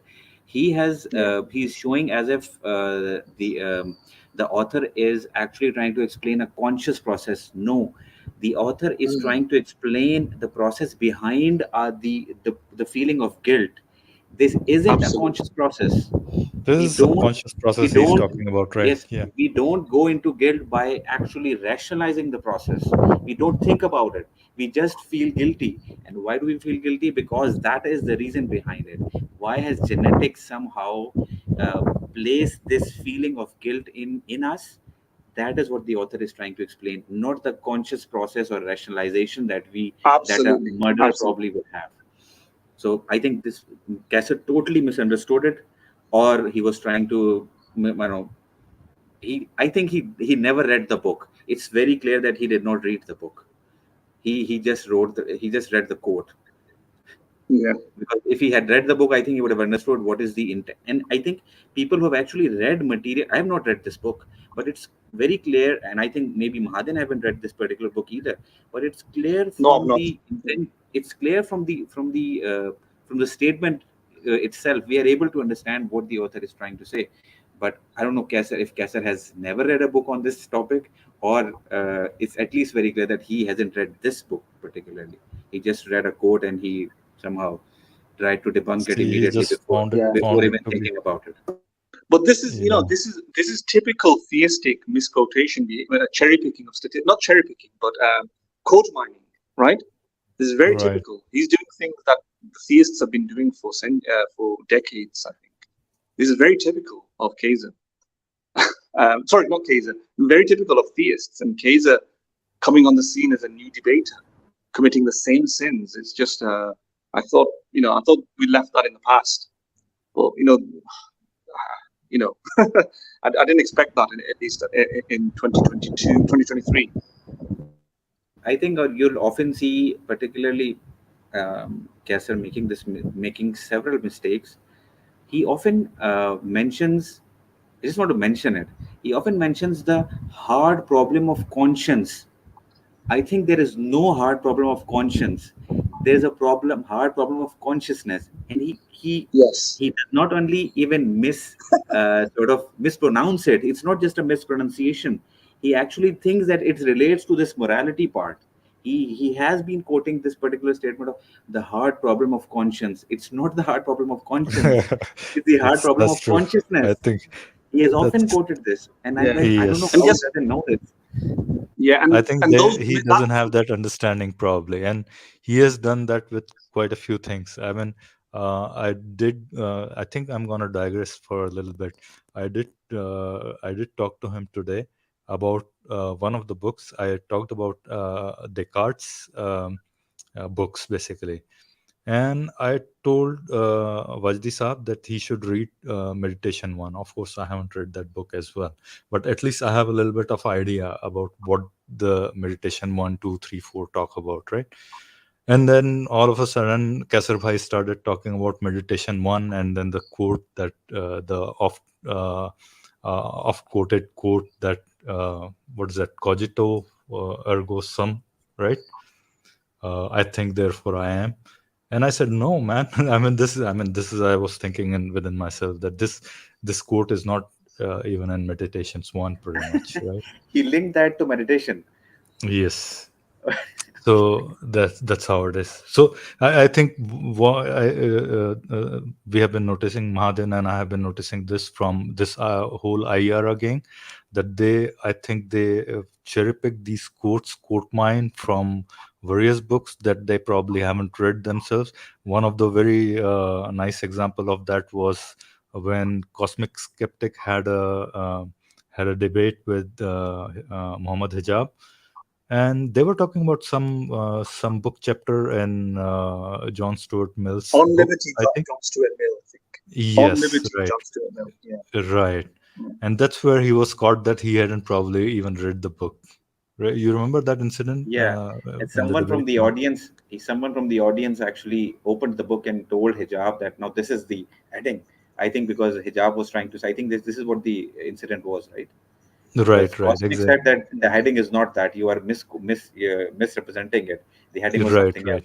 I totally right. forgotten the topic, but and then someone from the audience, it's visible, it's there in the complete video, but Hijab totally then sets it, ignores it, kind of, Right. to not bring it up again. That debate was a disaster in so many aspects. Like he changed his he gave a post address to the video, and then dressed up like and pretended as if Yeah.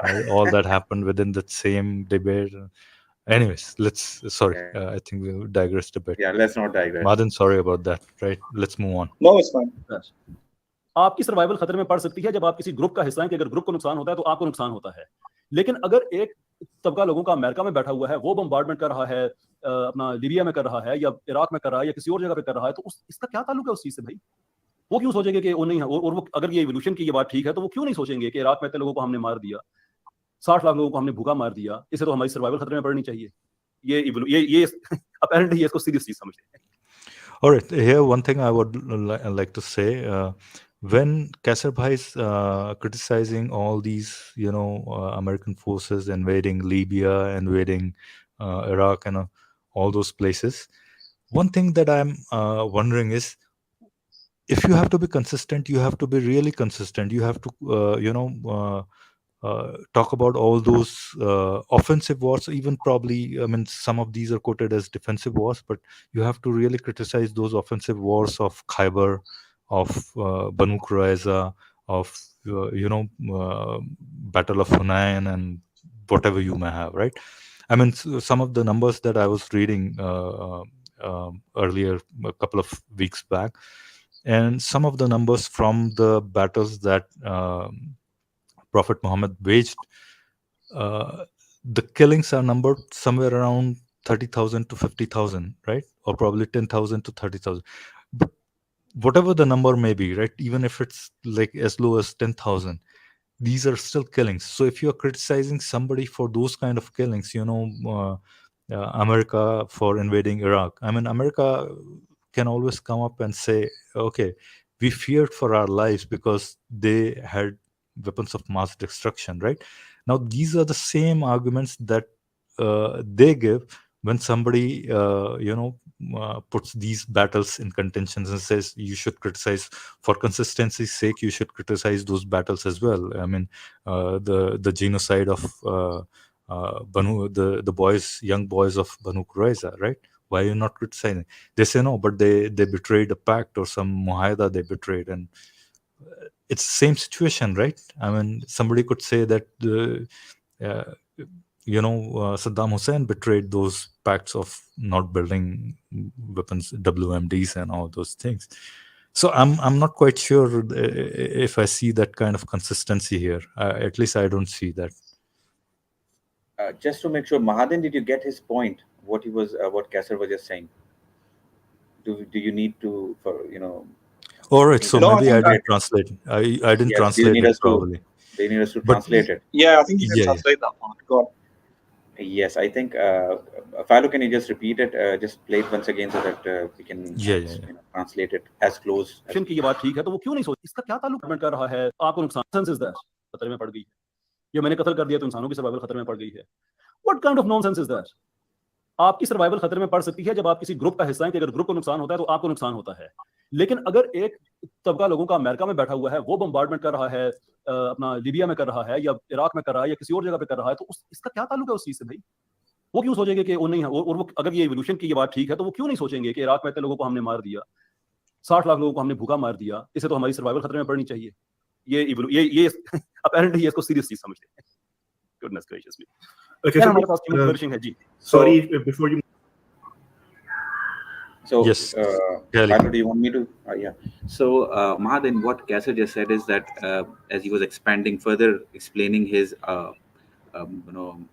his criticism of that particular quotation, and he said that this can only be the case. What the quotation said, that if a person is a part of a specific group, and if that group is harmed, then that particular person being a part of that group can be harmed. Then it would make sense. However, if a group is, for example, living in US and they attack someone in Iraq, they shouldn't care what's happening to the people in Iraq because of the fact that they are not part of that particular group. And that is his argument. So, and he's saying that in that case, they shouldn't care. They shouldn't care because of the fact that they are part of a different group. And I mean, I think first, would you like to, talk about it? And, Yeah, that just sounds like a mess to me, to be honest. Because Right. he's already starting off from a misunderstanding of the quote, and now he's trying to think that apparently that particular evolutionary psychologist was laying down a prescriptive moral rule that we should only care if it just is diabolically wrong, basically, that what he's doing. Qaiser's completely misunderstood what's going on, really. At this point, he's just building a sandcastle on top of another sandcastle on top of another sandcastle. That's Right. what it looks like to me. Right. I don't know how he derived this idea that the morality, just because that particular person quoted that doesn't create this kind of timeless rule, universal rule for everybody. So I would have thought he'd be critical enough to deep dive into that and find out whether or not this is the consensus or anything. We don't, in science, we don't just quote things. We have papers, If I was in this debate and I wanted to quote something about evolution psychology, I would be quoting like a literature review. So this is the view. So that's the first problem. The second problem is he just completely misunderstands the quote. And then on that top of that misunderstanding, he now is trying to think that this is meant to be some sort of legislation or some sort of policy that evolutionary psychologist was laying down. Of course not. That wasn't the case. But yeah, go on.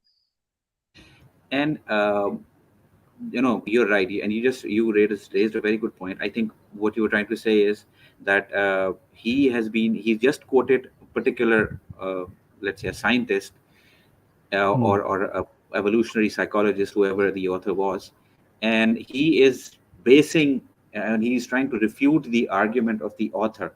But if you're just refuting that particular author, let's say even if that author was incorrect or he was wrong in presenting that argument, that wouldn't refute the entire case of the of the other side, unless Harris has specifically said that this is the particular author that he actually relies upon in terms of it. So if he never said that, the atheistic or agnostic community never actually associate with this particular author. Of course, he's part of that if he is an agnostic or atheist, but just saying that if he's just part of that group, that doesn't mean that whatever anyone in that group says, we'll have to defend that, even if if he's wrong. So assuming that he's wrong, but what I'd like to say about this is that you were right that he built another case upon a case which wasn't there in the first place because of the misunderstanding that he had.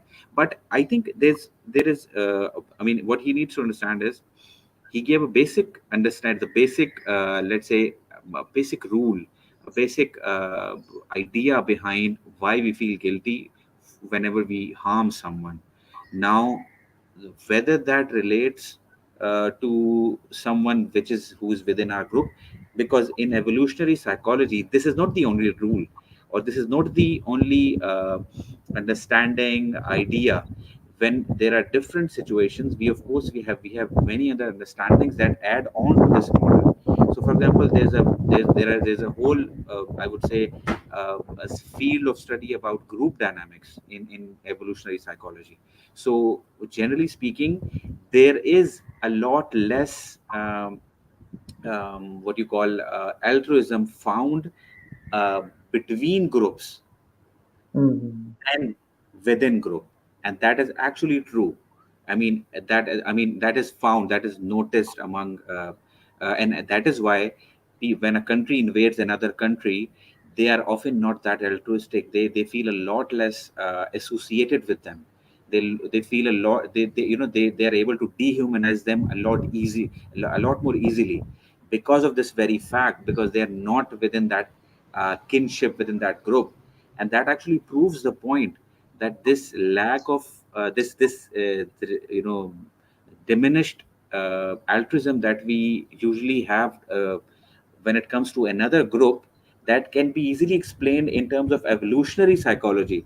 But when it comes to this particular religious view, this theistic view, where all humans are equal, God has placed this equal sort of altruism and compassion among humans for all other humans, we don't find that actually. So I think that is a case against the theistic moral framework. Just the understanding, or just the ideas I had about this particular objection that he was raising. Yeah, yeah, you're right. There's in-group, out-group rivalries in terms of evolution, and that's correct. Most of our cooperative behavior is based on strategies that help us bargain and negotiate with reliable and trustworthy members. But when we encounter somebody who we deem to be outside of the moral circle, that level of trust depreciates. But even then, certain groups can cooperate, and cooperation is still favored to some extent, unless that can't be. But yes, it reduces. In terms of in the hierarchy of moral altruism, it's higher amongst in-group members than out-group members. But even with out-group members, cooperation would be favored. If a cooperative strategy can be placed, that would be favored, and only would that be taken advantage of when there is a advantage to, let's say, conquest. Yeah, and it's one of the reasons why there's an intersection between our in-group, out-group sort of dynamics and the environment, in the sense that historically speaking, when the environment was less secure, there was less capabilities to have like treaties or tribunals or judges or intermediates, mediation, ways to mediate things and so on. There was a lot more conflict and conquest. But over time, when we have more resources now, and trade is a possibility, capitalism is a possibility, markets exist, it's actually harmful to fight our competitors. It's actually more harmful to, like, say, go to war. And in that sense, it's actually better and more efficient to cooperate even with out-group members. And the final thing is that the in-group, out-group sort of dynamic has expanded. And that's what Peter Singer talks about in his book, The Expanded Moral Circle.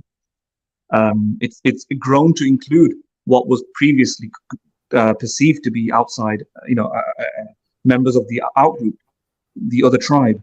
So Exactly. the tribe was very it's local. ever growing. Exactly. It's a global village now.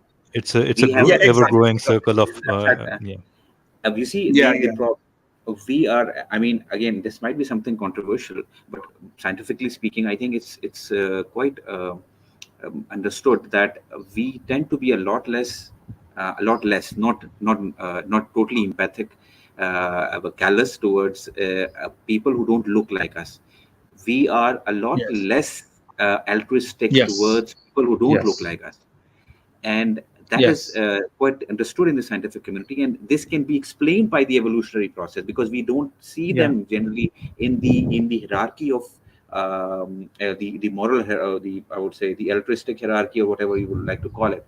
We don't see them as a part of the primary circle that we have, but being a part of this global village, being able to interact with, or at least to see them live like us, being able to see how an African tribe lives and how many similarities that we have today because of the social media, because of TV, that has actually expanded our moral circle, as you Mahathir just mentioned, and we are able to, since we are able to relate to them more, this group dynamics has actually expanded to all the tribes, to almost all the mankind. See that And we that don't see them there's as a a there's group now.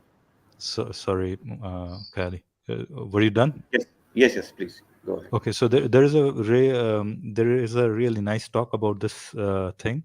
I think the professor is a Harvard professor. I think her name is Mazrin Banerjee or something like that. Have you guys heard of her? I'm Yeah, I not am. sure. I Yes. have heard the lecture, but I'm not sure. Right, right, and I'm very that's bad where with she names. talks about I keep forgetting. this in-group versus out-group dynamics, and says that at a very subconscious level, all of us are still pretty racist, but then this evolution is gonna take time to catch up with the new global world, pretty much, and that as Madan just said, right, that the increasing circle of in-group versus out-group, and it is happening right now, but still our basic inner instinct are still that same Yeah. cave dweller instincts, basically. Our in-group out-group has changed. Before it was very ethnocentric, procorial, geographically restricted, and so on. And therefore, and when I say Racial, before, I'm talking about even racial. yeah. When I'm talking before, I'm talking about primitive times, and now it's different. It's more ideological now. For example, the in-group might be something like the LGBT feminist left wing group, European sort of context in which blacks are included, gays are included, women are included, people from all sort of cultures are included, and anybody who kind of says, for example, we shouldn't have multicultural rights, multi-ethnic rights, or rights for different people of different sexual orientations, they're considered the out group. So it's kind of become much more complex, right? So that's the in-group now. The in-group tends to, I'm not saying that is the only in-group. That's like one version of the in-group. And then you have the another group, which might be more less focused on those things. It might be, let's say, Muslims, right? Or Christians, etc. And they might also have some bridges of cooperation amongst each other because they broadly fall under the umbrella of right-wing religious conservatism, right? And they can build that bridge and connection. So it's instead of seeing them as groups, we're going to see them as like concentric circles of trust and of trust networks, and they fall into and overlap with each other more and more. And the modern day sort of in group is a very democratic one. It includes blacks, the Chinese, Germans, the Jews, and the out group member would be the person who's the racist. In the West, that is the out group, and people do look down upon those people as less moral, more callous, less deserving of good treatment because they're evil.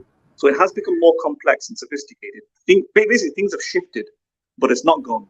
Like you just said, and the Harvard professor has said, we're still prone to it, and as Kaylee has said, we don't feel as empathic to certain people, even though we've crossed that bridge and we've included let's say the black person or the brown person, and I'm a brown person, but we know, like, historically there was a lot of discrimination and racism, and even though we have been included as part of the expanding moral circle, as you Philo just said, there's still a subconscious level sort of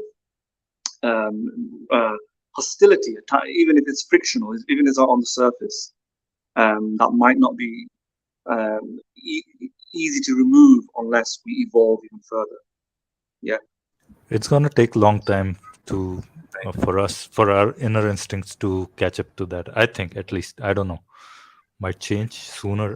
Maybe we're gonna catch up to it quicker than we think, but who knows. Carry. Right.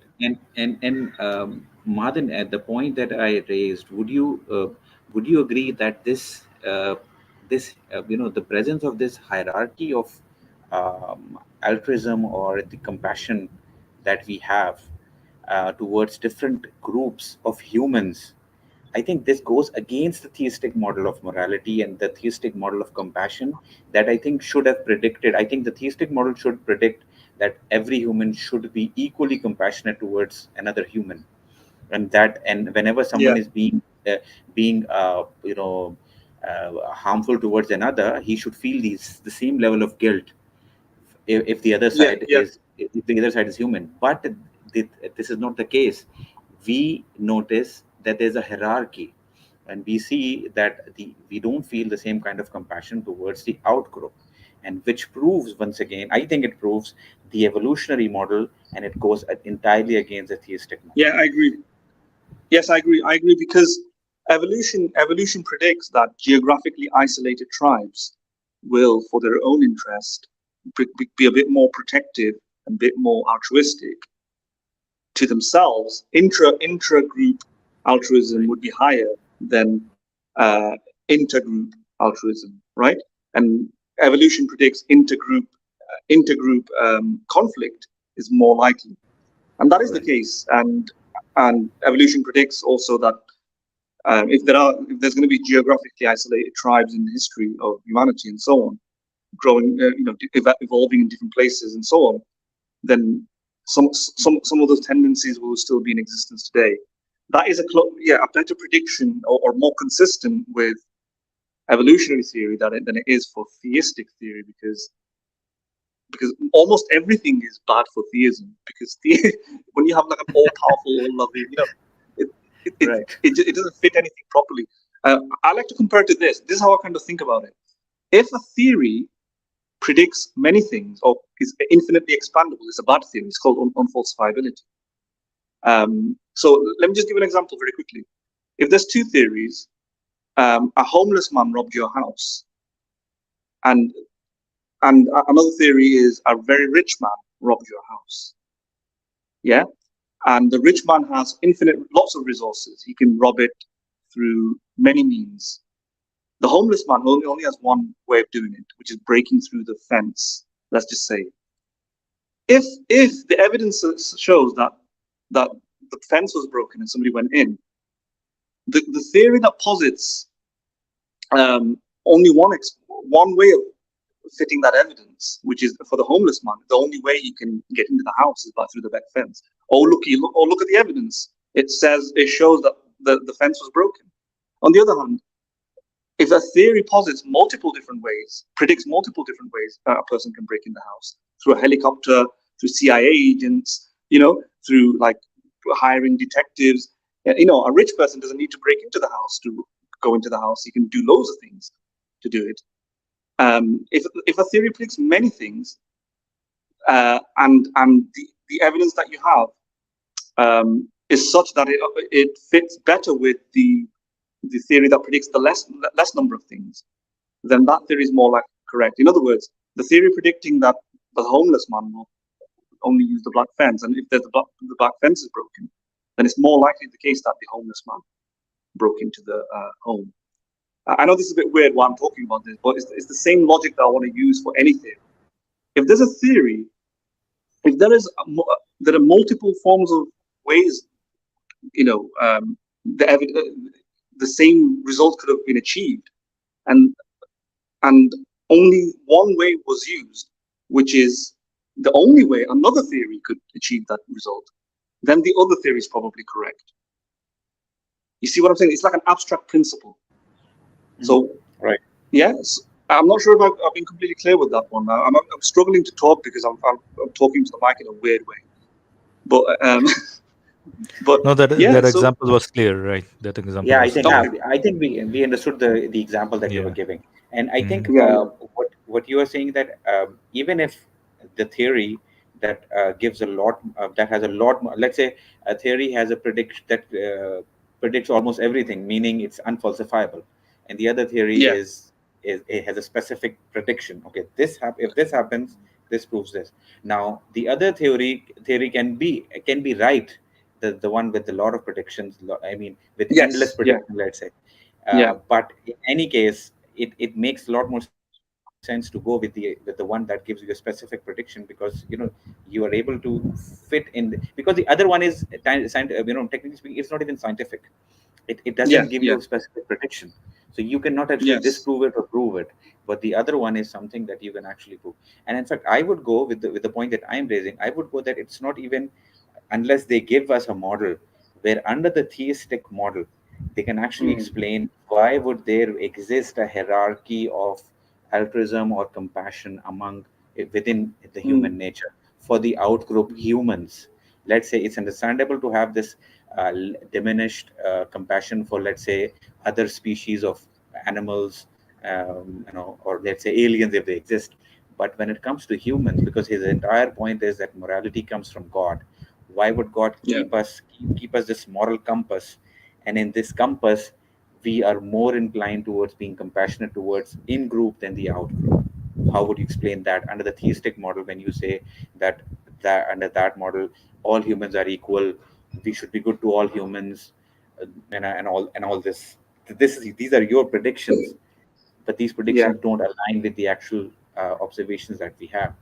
The actual observations actually tell us that there's a hierarchy of compassion when it comes to outgroup. Yeah, but the reason I would say, I'm comparing it to the homeless man and the rich man theory is because you can always co-opt the rich man theory in an ad hoc way, engineer it, and say, well, the rich man, has a reason to do that. For this. Yeah, he might, and I think they will come up with some sort of theory. They can, because they always have some sort of vague explanation for it. Maybe that's why he did it. So yeah, you're right. You're right. I'm just trying to counteract those sort of potential objections, and by comparing it to that, because you can say that about the rich man as well. You can say maybe the rich man had a mysterious reason why he wanted to use the back fence instead of using his helicopter, his 50 security guards, his CIA agents, or whatever. All of these are the possibilities to break into the house. Why did he have to take the back fence? Well, maybe he has a mysterious reason. That's not good enough, right? Appeal to mystery, for that theory. God works in mysterious ways. But the reason can we say one is falsifiable, other one is not, pretty much, because there are almost that is what infinite Mahaden ways. said. There's almost infinite ways that that rich person can act, right, or can commit that crime, in a sense, right? So you could say it's logically possible. Right? Yeah, we can say it's logically possible the rich man did do it, but it's more probable the homeless man did it. Right. Yeah. Totally. I think. Yeah. All right. Let's move on then. Anybody wants to add anything to it, or? I think a lot have been added. Move to the next stage. हमारे पास 4 minute है. Sir मेरे पास 6 आ रहे हैं, 3 मेरे और 3 जो मुझे additional मिलने हैं. हाँ वही मैं आधे घंटे की बात कर रहा था. प्लीज थोड़ा. ठीक, चलिए, मैं 6 कह रहा था, आपने 7 कर दिया, शुक्रिया आपका. अच्छा, दूसरी इनके पास जो एक एक्सप्लेनेशन है मोरालिटी की, एथिस्टिक मोरालिटी की, वो है कि ह्यूमन फ्लरिशिंग. लेकिन ये कभी नहीं बताता है कि ऑब्जेक्टिवली ह्यूमन फ्लरिशिंग क्यों ठीक है. Why is it objectively good? There is no philosophical answer. Human flourishing require करती है कि हम इस प्लेनेट का नुकसान करें, हम उसे डैमेज करें, हमें सहूलतें चाहिए, जिंदगी में गैजेट्स चाहिए, टीवी चाहिए, मोबाइल फोन्स चाहिए, उसके लिए फैक्ट्रीज चाहिए, उन फैक्ट्रीज का carbon. So Mahaden, I'll just explain a little bit of this. He's talking about the second argument. Can you guys hear me? I can hear you. Okay. So he's talking about the second argument, and I don't know what first was, right? So he's talking about human flourishing, and he's saying, why is human flourishing good when from a very what do you call selfish point of view, you don't need human. Good? Yeah, I mean, from a very selfish point of view, you are gonna be destroying the planet and the resources of it, basically, right? Then why does that require damage to other beings and planet itself, basically, right? उसे carbon emission होती है, उससे माहौल खराब होता है, उससे जंगलात तबाह होते हैं, गाड़ियों का धुआं कहाँ कितनी स्पीशीज हैं उससे वो मर जाती हैं.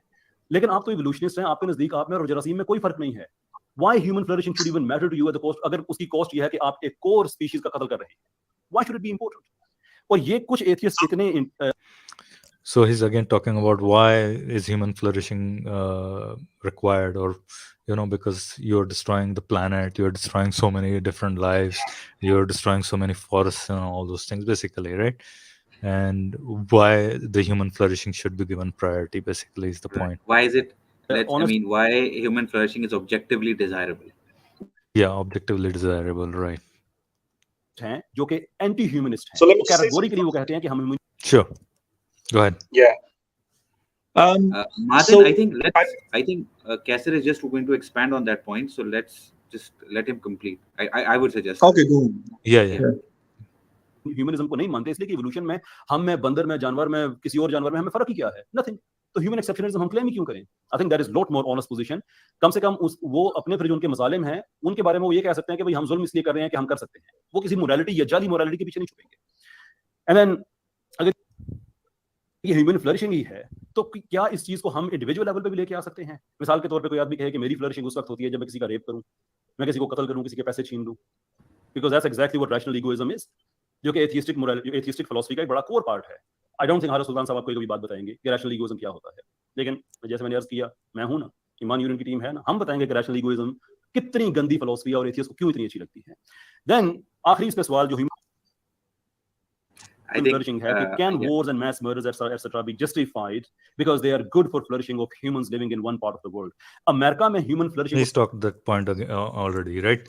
So a lot has been said here, Mahadan. So he's talking about rational egoism, right? And he's saying that rational egoism is basically, I mean, if somebody thinks that raping is good, then it should be good because that's what rational egoism is. And his one of the points that he's making is that once you are an atheist, and that is, and rational egoism is implied by atheism, basically. I might be paraphrasing his words, but that's what his implication is here.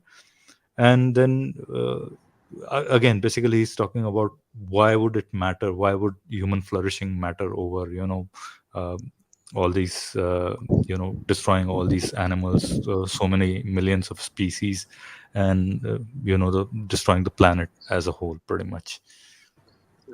I think so. He's first raising the question that why is human flourishing again objectively desirable, and if it is desirable, then would you acquire human flourishing, or would you prioritize human flourishing over the destruction of the planet and an environment and everything else? Would you prioritize this over that? Because if we focus on that purely, then we should just disregard everything else. And then he's raising some questions that if, let's say, if we are going to focus on human flourishing, can a person say that my flourishing is linked with, let's say, raping another person? I feel my well-being is linked to that. So would you give that person that opportunity? And I think there was one other one. I don't know. Yeah, I think, and he also, as Philo said, that he was trying to imply that that atheistic philosophers have sort of mentioned rational egoism as the valid position and as their position being because according to them that is what matters. See, individual well-being matters. Yeah, I mean, rational egoism is a direct result of atheism, is what. Right. Yeah, he means. Well, basically all of that is wrong. So, yeah, I mean, I've not met too many atheistic philosophers who are into rational egoism, because rational egoism doesn't mean that. I think what he means is ethical egoism. Remember when we talked about ethical egoism? So he may name rational egoism, and I think you're right. Rational egoism is the descriptive scientific theory that human beings are selfish. Ethical egoism is the prescriptive ethical theory that human beings ought to maximize their self-interest. So they're two different things. Right? One is just a description of human psychology. The second is an actual ethical philosophy. If he means ethical egoism, the vast majority of philosophers are not ethical egoists. Moral philosophers are deontologists. So I don't know where he's getting this. So that's wrong. Exactly. And no philosopher. He's so evolution focused and evolution concentrated on the evolution. No philosopher focuses on moral philosopher focuses on evolution this much. Evolution just only tells us how we got our brains today. Then it's like saying, since we evolved, how should mathematicians conduct mathematics? Well, mathematicians don't sit around thinking about evolution. In The Simpsons, ethicists don't sit around thinking about the origins of how we came to be. We don't. And if we're going to cross the Izot gap, it has nothing to do with trying to reduce ethics necessarily to evolutionary processes, right? In fact, in my view, to have an ethical account, you have to be divorced from evolution, because evolution is not a moral theory. Evolution is a descriptive theory of science. Why should we try and make morals fit our evolutionary beliefs and so on? Our evolutionary behaviors. If anything, there's plenty of reasons to have morals to prevent certain evolutionary behaviors. For example, historically, like we just discussed, there was in-group, out-group racism. Its morality, it has its own independent discourse due to intellectual thinking, and we try and, in fact, for example, when we argue for veganism, we're actually going against, to some extent, evolution. When people say, for example, it's okay to kill other animals because it's natural, the vegan is arguing that's the naturalistic fallacy. So Kaiser's entire thing hinges upon evolution and biology, when in fact, the moral philosophers that I engage in moral philosophy, and the moral colleagues of mine who engage in moral philosophy, people who I know, friends, academics, and so on, all of them have a distaste for this sort of evolutionary sort of perspective. I don't know why he's so hell-bent on putting it through that sort of lens. That is his primary argument, actually, because if you see his earlier slides, he mentioned that atheistic morality is based on evolution. I think that was one of his statements in his slides. And that is his primary argument, and that is why he focuses a lot on evolution, and I think, in fact, in many cases, exclusively on evolution, because he wants to raise that particular point. He wants to dwell on, he dwells on it quite a lot, that evolution is based on selfishness, and atheistic morality is based on evolution, and hence, you can't have I would say atheists are selfish, and all of that. Yeah, I would say morality or evolution explains how we got the feelings, the dispositions, the physiology to engage in moral behavior in part, but morality itself isn't about evolution. That's the difference, right? Right. Okay. Absolutely, I think. And what would you say about his argument, that his question, that why is human flourishing objectively good or desirable? Well, he again presupposes there that human flourishing. Did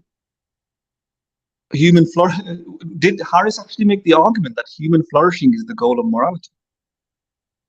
No, I think this is his opening argument, so I don't think Harris mentioned this particularly. Harris, as I think we have. See, I think he's going to fall in the same trap for his own theistic morality as well. I mean, why is human flourishing good in terms of theistic morality? That's the question. We can ask back the same question to him, because after all, it doesn't matter. Ultimately, you have to, you can be a 7-year-old kid and die and be in Jannah, right?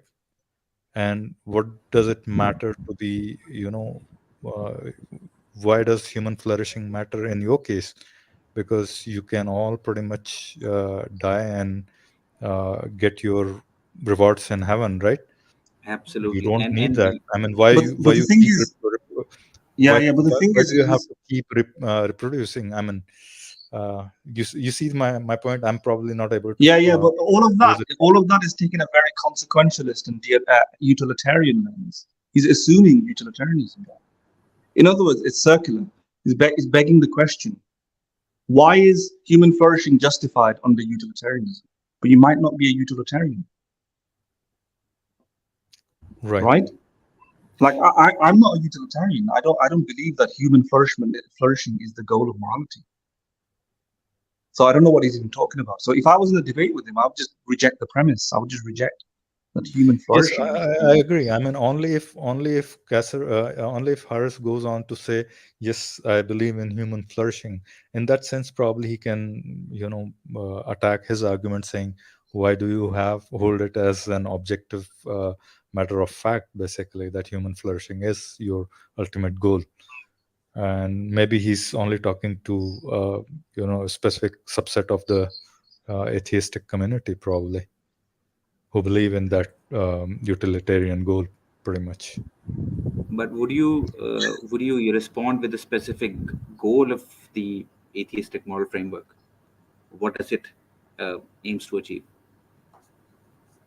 Sorry, say that again.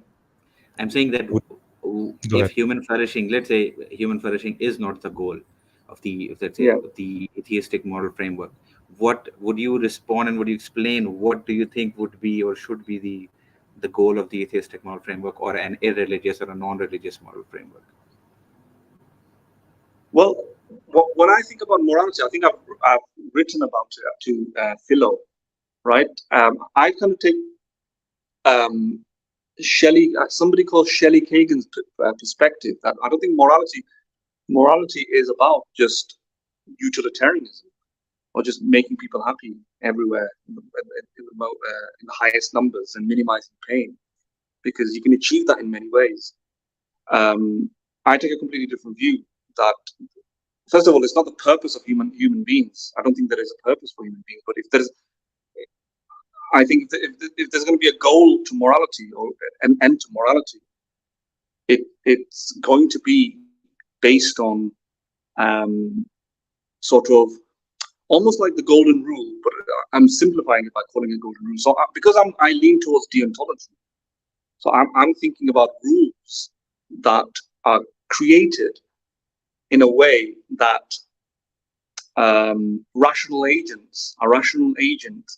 would subscribe to had they known, had they had no information about what sort of society or what sort of culture they would be born into. Shelley Kagan famously talks about John,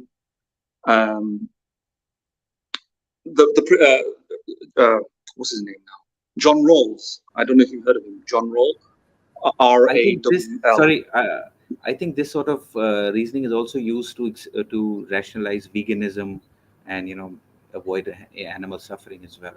I think because I don't know, there was a similar line of reasoning that I heard Cosmic Skeptic giving to explain veganism and not harming animals. Exactly. You could also I think you could also exist in that society as an animal. Yeah. I think moral thinking comes from empathy. And from empathy, we kind of reflect to figure out how other people might be treated how you would feel if you were in their shoes. And using that sort of emotional device, we can generate objective rules, ethical rules that are not simply about me to maximize my own benefit or everyone else to maximize their own benefit. It's more about what a rule would look like if it was an empathic rule that applied to everybody, right? That didn't, how would other people want to be treated? And through that sort of thinking, it's very simple. Through that, it's simple things turned into like a compendium of chapters and so on. But by just doing that, you can figure out what the ethical thing is. So I'm merging many different philosophies there, like John Rawls, deontology, and Aristotle's virtue ethics. I think a moral person is a virtuous person, would have certain virtues, which is they would be compassionate, right? And I tried, in order to make it objective, you have to take a compassionate bird's eye view, which is you shouldn't just think about yourself. You shouldn't be thinking about your friends or your family. You should be thinking about everybody and figure out what would an ideal compassionate person do. So there's different ways to get to this. It's all about the universal point of view. And that's how you do it. Right. In that sense, it's not just this kind of very one-dimensional consequentialist analysis, although you will incorporate consequentialism into that. Sometimes you have to be a consequentialist. when you have conflicts, right? There's like one thing that you have to do another thing, and eventually those things will be in conflict. Like the pandemic, for example, we had only limited amount of options, limited amount of resources. We had to do something about it, and that's when you might engage in consequentialist sort of thinking. But it's not purely about that, because if it was just pure unadulterated utilitarianism, then you can just rape people, you can just kill people, you can I don't know if you heard of somebody called Daniel Parfit. He argued that if you add enough people into the world, then it doesn't matter how much suffering each individual person has, on average, the happiness levels will increase. In other words, just to simplify, 1,000 unhappy people, each producing happiness of unit 1, is more than 10 extremely happy people, each producing a unit of happiness of 10, or something like that. Because in the small group there's less happiness, and in the large group there's more happiness on average, even though every single member of the 1,000 people are suffering. They're only having 1 point of happiness. Yeah. So I forgot what it's called now. It's called the Daniel Parfit, Derek Parfit. I'm sorry about that. I got his name wrong. I think he called it the deplorable solution or something like that. I can't remember. Madin, your voice is breaking again. Kelly, can you hear Madin properly? I mean, I didn't notice the break. I think because the quality is a bit less than expected from Madin's side. Madin, yes. Madin's voice, of course, not his arguments. So, I mean, yes. I didn't notice the break, so I'm not sure. Madin, can you continue? Just for past 30 seconds or so, it was a little. Okay. Mm-hmm. Yeah. Basically, I'm rejecting that sort of very crude calculations of utilitarianism. I don't think you can just kill one person and donate his organs to 5 other people and help them out. I'm a deontologist, and the way I get to that conclusion of deontology is through moral reflection, right? What would a moral person do? And that seems to fit moral intuitions better. It's a simple thing, but it's too long for me to kind of talk about in one go.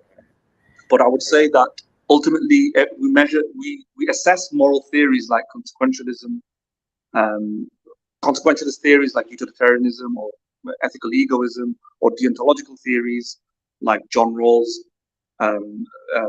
theory about thinking about things from behind the veil, for example, or ideal observer theory, which is to project like an ideal observer, a neutral body, a neutral person to make the calculation, almost like a god. And what would a neutral person do in a situation? So these sort of theories, how do you determine which one is correct? But ultimately with moral intuitions. And what are the moral intuitions? And me and Philo has talked about, it goes back down to certain axioms, right? Just like non-moral knowledge reduces down to certain definitions and axioms.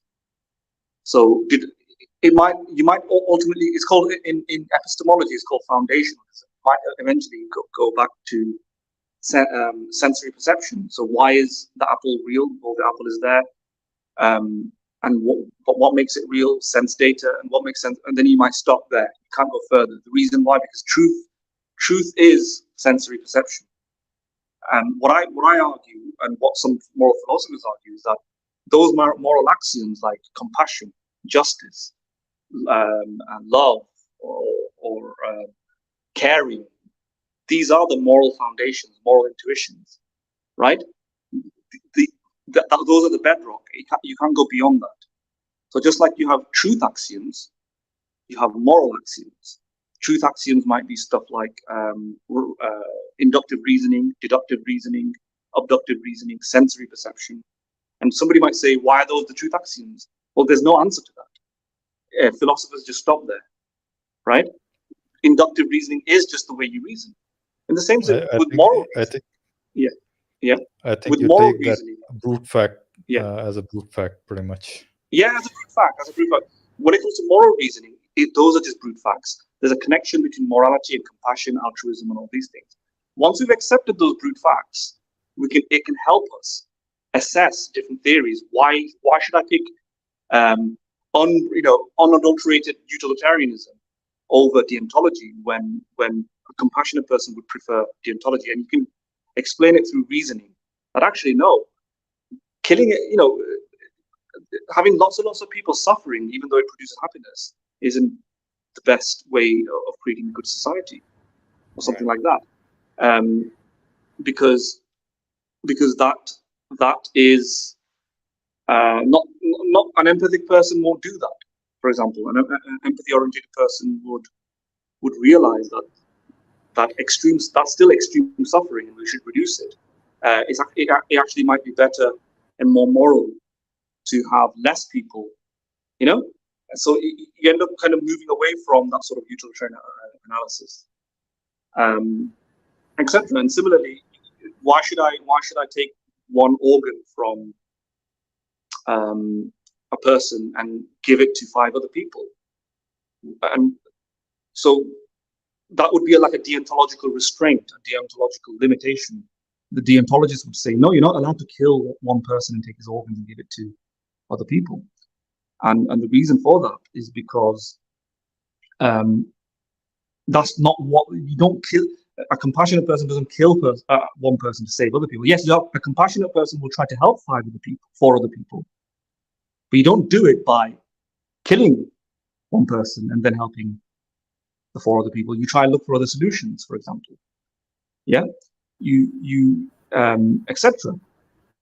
And that's the kind of way you might go through it. And somebody might say, but why should I be a compassionate person? Why should I care about any of these things?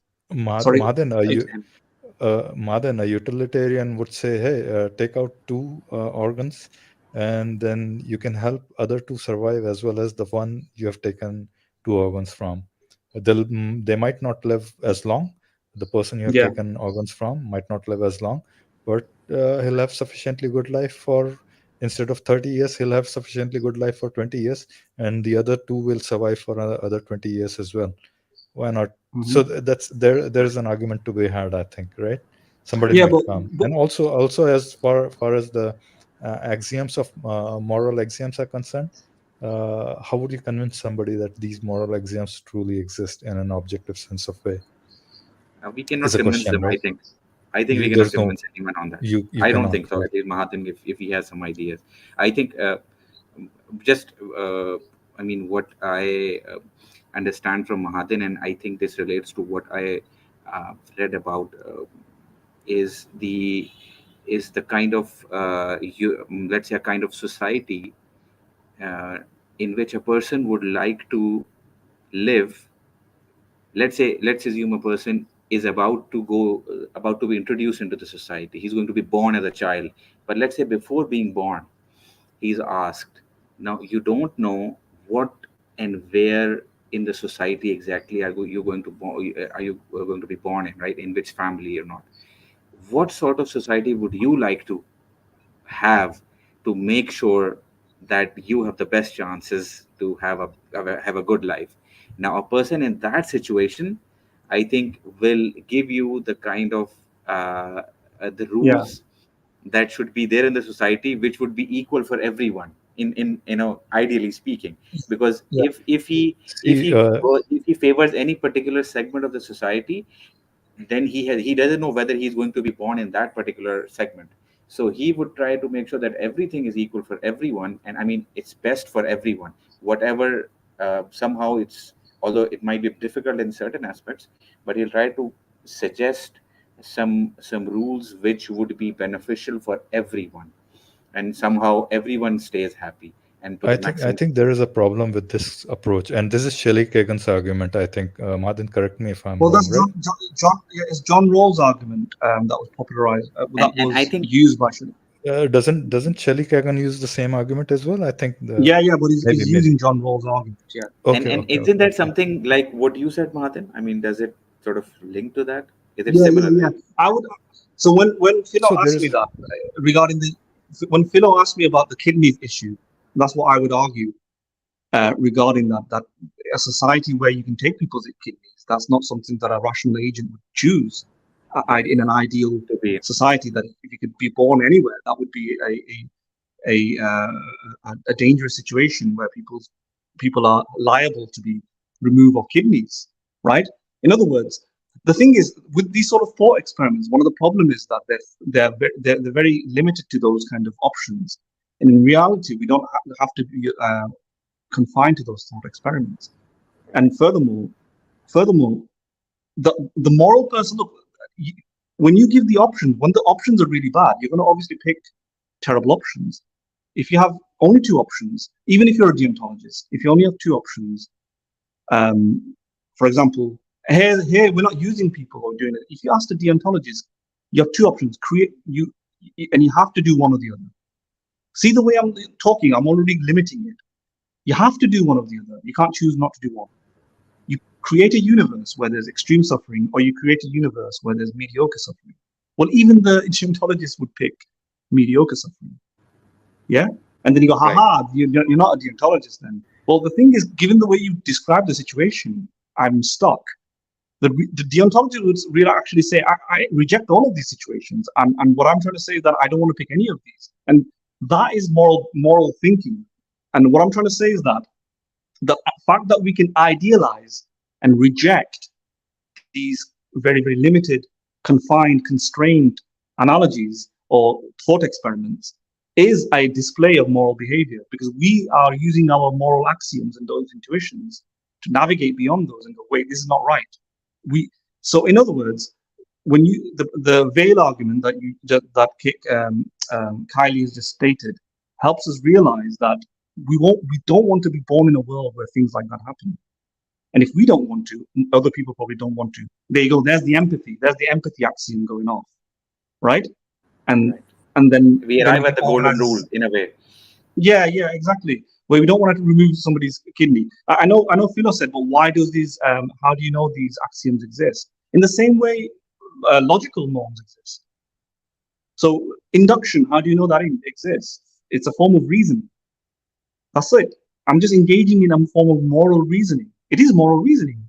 It's reasoning based on ethical thinking, right? Inductive reasoning is or logical reasoning is based on those non-moral, non-emotional sort of thinking. So I'm just observing something, and then I engage in reasoning. But there's no obligation to engage in inductive reasoning. Right? So it's like analytical truths, basically. Oh. Yeah. What I'm trying to say, so those axioms, they're just. It could very well be that we evolved to seek truth and to seek moral truth to some extent, and that's true as well, because as a species, we need to survive. We need to figure out how many lions are going into the cave, so that we know there's 2 lions, and we need to reason. 2 lions went into the cave. 2 lions are going to come out. I need 2 weapons. Therefore, I need to engage in reasoning. But I'm also engaging in moral reasoning, because we have mirror neurons, we have oxytocin in us, and thinking, what should I do? What is the most ethical or moral thing to do in a particular situation? What's the fair thing to do? That's just in us. That's why they exist in the sense of biochemistry of our brain, and it's just a mode of thinking that we engage in. That's it. It's the same thing as truth. Why is logic? Why do we engage in logical thinking? Because of our biochemistries of our brain. Something about our brain makes us think logically, and the rules of logic. Why should we engage in those? Well, nobody can answer that. Why should we engage in logic? I don't know. It's hard to say. But the point that I'm making here is that you can make a parallel case. So everything that you can say against moral realism, you can make a case against epistemic realism, right? So if you ought not be moral, why should I follow compassion? Why should I follow all these axioms? Okay, why should you follow deductive reasoning? Why should you follow inductive reasoning? Why should you follow logic? Nobody can answer that either. And you can make a similar case. The theist may then argue, well, yeah, you can't answer that. But then you can actually say, well, if you can't answer that, then somebody can just reject logic and not follow logical thinking. But okay, they can do that. But even if they do that, that doesn't stop something from being logical thinking. And what I'm trying to say is, even if the criminal doesn't want to follow the compassionate, like the axioms of morality that I'm presenting, it doesn't stop us from figuring out what is moral. But yeah, the criminal might not follow it, but it doesn't matter. I can still figure out what is moral using those axioms. Hello? Yes. Okay. Yes, I think you were clear. All right. Shall we move forward then? Was I clear about that? I'm not sure, because I think that is a heavily philosophical concept. I mean, if you type in what is the best argument for moral realism, I think there's somebody called Hilary Putnam. Hilary Putnam, he's a philosopher of science, making the exact same argument, and I do think it's the strongest. It's to say, if you can't ground moral truths on, if moral realism isn't true because of Hume's problem, because you ought not follow any of these values. Similarly, the Hume's problem also attacks the norms, logical norms, the normativity about truth, and epistemology falls apart as well. In other words, a very recent defense of moral realism attacks all forms of knowledge and says, look, if moral realism is not true because of Hume's problem, then for the same reason, realism for any philosophy, epistemological philosophy about the external world, about people, about other minds, has to be also indefensible, because nobody ought to do those things either. I don't have to follow logic.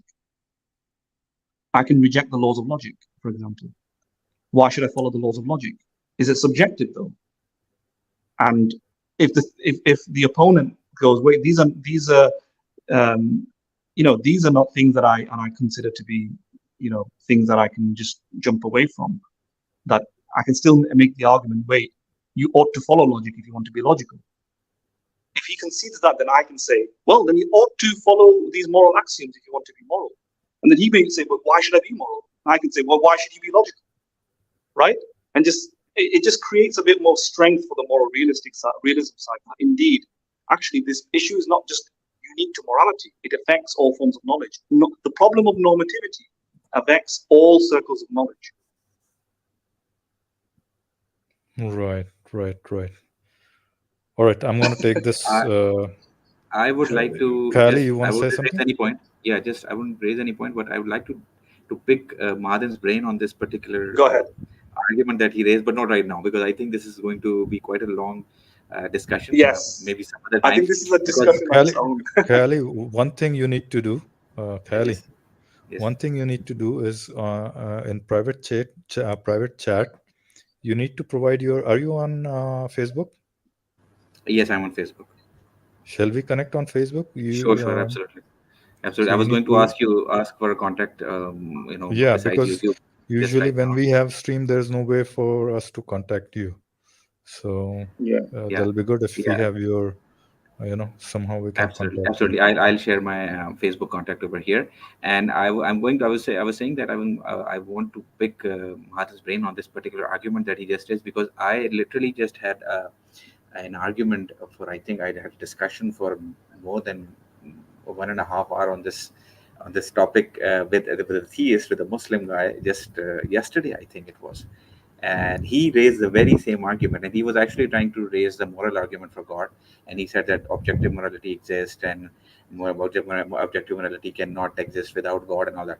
But I actually wasn't agreeing with the first premise, and I think he was raising a very similar, I think the exact same argument that Mahadan was raising, because he said that if you don't believe that morals exist or morality exists, then you can also similarly, you cannot prove that logical axioms, the 3 rules of logic exist. So I mean, I'd like to pick your brain on that. Yeah, I won't oversimplify it like that, though. I wouldn't say I'm saying the morals don't exist. I'm saying you can engage in moral thinking in a very similar way you can engage in logical thinking, right? But I think this is a very long discussion, and I would like to go have that discussion with you sometime. Absolutely, definitely. Mahadan, what is your take on emotivism? AJ Ayer's emotivism. Where is this coming from, by the way? I think this guy is AJ. I don't know. He's 1950s No, I know, guy. AJR. I'm saying, where are you getting this all of a sudden from? No, Where are I'm you getting I'm just thinking in Yeah. terms of these moral philosophies. Maybe we'll talk about that some other time. Maybe off stream sometime. All right. But Yeah. let me read this. I think that's a very complex emotivism. I mean, morals just reduced to No, statements about how why you feel. I got that Yeah. idea was because you said Um, morals exist, right? And that's the question I was thinking through, and then the more this I guy's. think it relates to the discussion that I had. I think because it's a premise that two morals exist, and I think let's Right, have a discussion on exactly. this sometime. That's the thought I Let's was have a having. discussion. Let's have a discussion on I that would say, sometime. I would say morals exist in a way that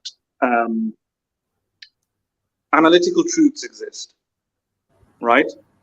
And therefore probably reject emotivism.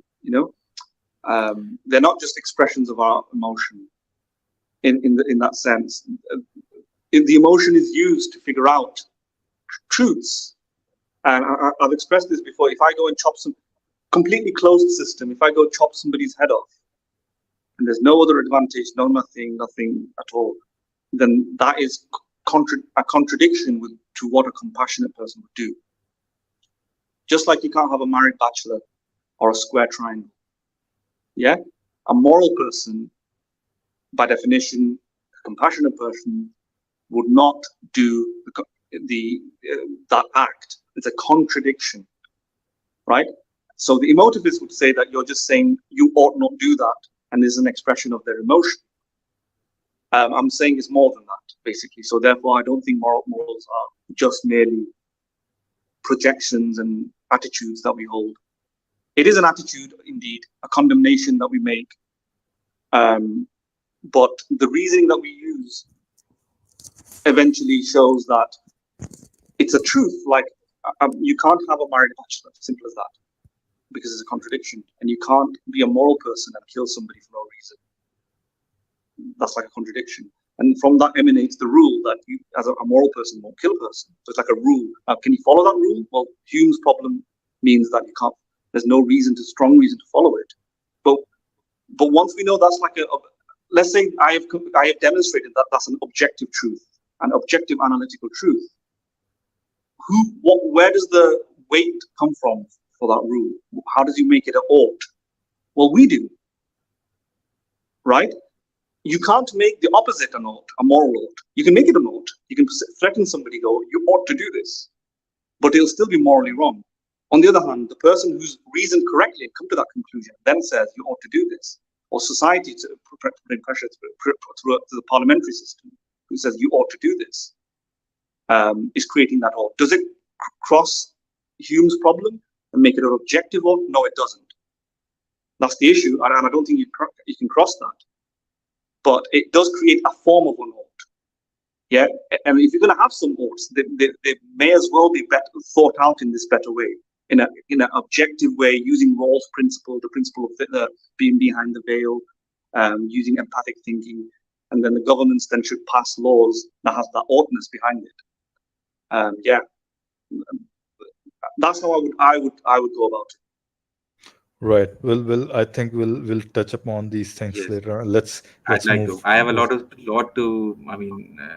Discuss about this particular topic. Yeah. I think we shall move on, because otherwise this is going to become really. Exactly. I would recommend looking at Shelley Kagan's debate though with William Ray Craig, and plus Shelley Kagan has written a new book on this. I think is out. If you want to really delve into it, you might want to read his book. Okay, we'll do that definitely. Let me read this comment by Sri Day. I think this was probably 10 minutes back, so we were talking about something else at that point. But he's saying compassion, balance, larger good may drive morality. I think that's probably a fair bit of assertion. Not assertion. Maybe it's a large part of the society. The large part of the society rests their morality on that, and that's fair. I think. Yeah. All right.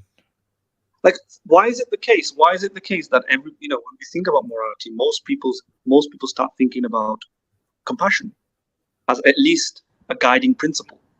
Yeah. Right. Because most people Why are is that compassionate. Yeah. But Exactly. Not everyone. Not everyone. No. But I would compare it to the fact that when we say to somebody, let's be rational, they start thinking about if they're sophisticated enough, at least eventually talking about induction, abduction, reasoning, the Madan, laws of what logic. Khayali is getting at, is it's not an objective principle. I mean, you can have people who are irrational. Similarly, you can have people who might not believe in those compassion axiom, basically, or empathy axiom, or some of these fundamental axioms of morality, basically. Well, is the the question point. is question is, if there is a fact of the matter to reason properly, is there a fact of the matter to reason effectively? So if let's say somebody doesn't want to be engaged in inductive reasoning, you would say he's being irrational, right? Because there's a fact of the matter about that.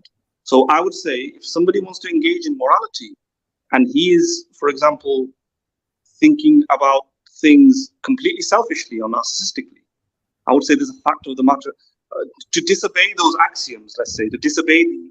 So if a person claims to be rational and he doesn't think about induction, abduction, logic, and he violates the laws of logic, we can say, no, this is wrong.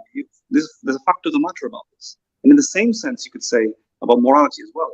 I was like, no, you're wrong. There's a fact of the matter about this. You can't be moral and at the same time like rape everybody in the room. You see what I'm saying? You can draw that parallel. And it's that parallel that drives me to think, all right, there's a connection. I mean, I think I agree partially to it, somewhat, because I mean, there is a loose connection between these two, is what I would say. I mean, go My ahead, concern you. is, I don't know if you want to discuss it. That's up to Yeah, you. go ahead. Because I think okay. So my concern is, so do you think that laws of logic are objectively true? So that's the thing. When you say the laws of logic are objectively true, you're pretty much using it, right? Yeah. What am I using? Sorry. You're pretty much using. You're going to be using the laws of logic to determine the truthfulness of the laws of logic. So you can't demonstrate that the laws of logic are. This is gonna be a difficult, tough task. You can't prove something by using itself, pretty much. That's what you are asking. What I'm trying to say is, it's called in epistemology. It's called foundationalism. You can't prove the laws of logic to be true, without using the laws of logic. In which case, you're kind of stuck with it. So the laws of logic seems to be the foundation in which other knowledge is erected on top of it, but it can't go beyond that. So laws of logic are self-standing. You may say it's a brute fact. You might say it's a necessary fact. I don't know. And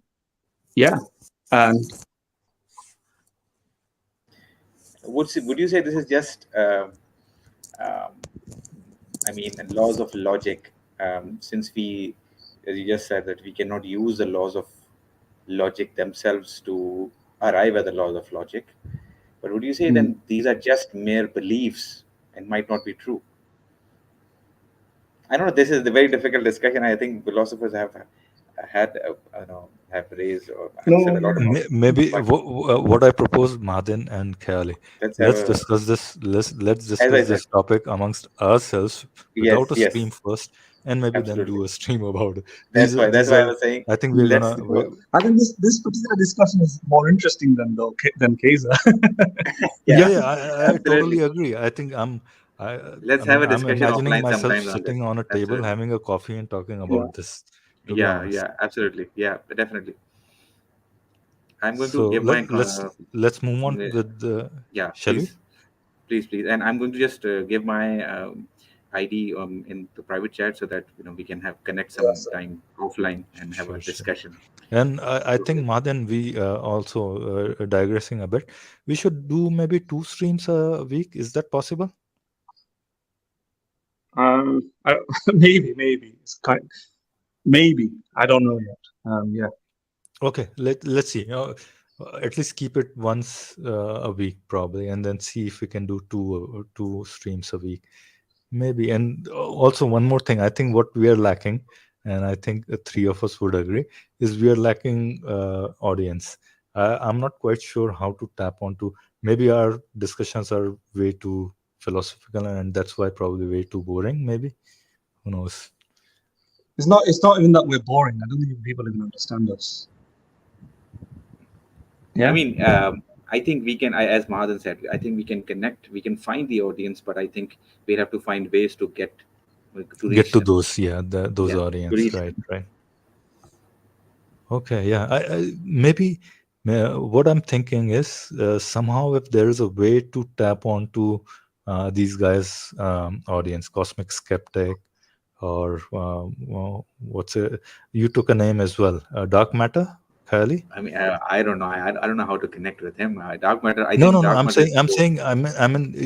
You took that name. I haven't seen that channel. I don't remember having seen that. Mahadan, have you watched Dark Matter? I think Dark Matter 2525.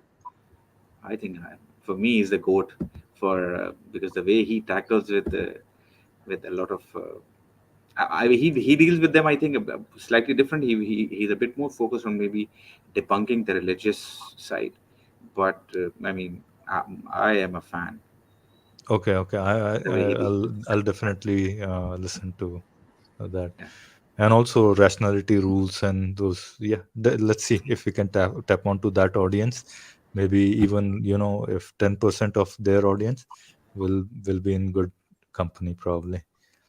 The only issue with these people's audience is that we might they have at least have a visual aid where the people are on. We have no footage, no video, no nothing. Yes. The advantage with having this sort of concealed look and focusing primarily on an Indian market, which we obviously love and want to hear more from, is that we are just the broader Indian market wasn't too bothered about the visuals. At least the target markets that we cared about, right? Anonymity was fine, but I think when you walk into a more Western market, this sort of old anonymous talking is too outdated. We are three connect with it. Asians. Yeah, they don't connect with this idea anymore. I think. Why would someone stay anonymous? It's too outdated. Yeah. Yeah, it's too outdated, but I mean, those who would understand the situation probably would understand it. I mean, who knows the situation, would understand it. Why people like us are, in a sense, masked, basically. I mean, they would be able to. For you, it's an easier proposition, Mahadan, because you live in a Western country, right? So, I mean, it's not only about being able to understand. Even if they understand it, I think they still, people still prefer the visual side whenever they're watching a video or something.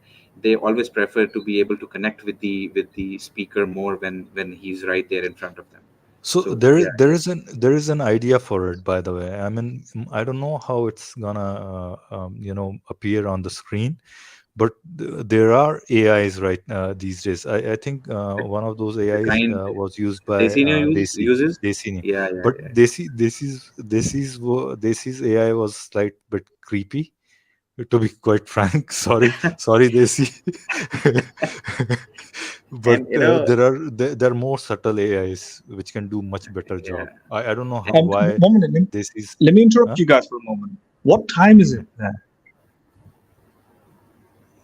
What time is it here? Yeah, it's about 4:30 a.m. Mm-hmm. Yeah. I'm just wondering how do you manage this? See, that's the stream we have to manage. We do one stream per per week. Yeah. So I'm assuming That's you have work at some point. That's the kind of love we have for this kind of discussions. right, and I'm missing Cosmic Enquirer. He was here 2 weeks back. He wanted to send me an email. I think I'm had a typo in my email address, and then probably he thought I didn't want to give him my email or something. Probably this is a sheer speculation at this point. Anyways, shall we just finish, Mahathir? You have time, How many or minutes you do you wanna? have left?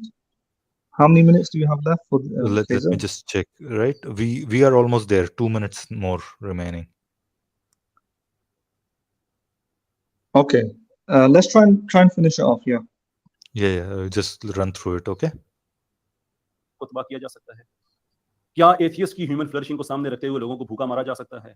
क्या laws of suspects बना के ऐसे भी वाकयात history में मिलते हैं कि माओं के दूध पीते हुए बच्चे भी माओं से छीन के लोगों ने उनको अपना फ्रांस में जब स्टेट एथियज्म इंपोज किया जा रहा था तो उनको भी छीन के ले गए क्योंकि उनके नजदीक ये फ्लरिशिंग हो रही थी एंड नो वंडर इसकी वजह से हमें यूजेनिक्स जैसी So the last few sentences were pretty much like emotional appeal to emotions, basically, Madan. Just citing examples of what would have happened when the American forces invaded Iraq or whatever, Libya and all those places.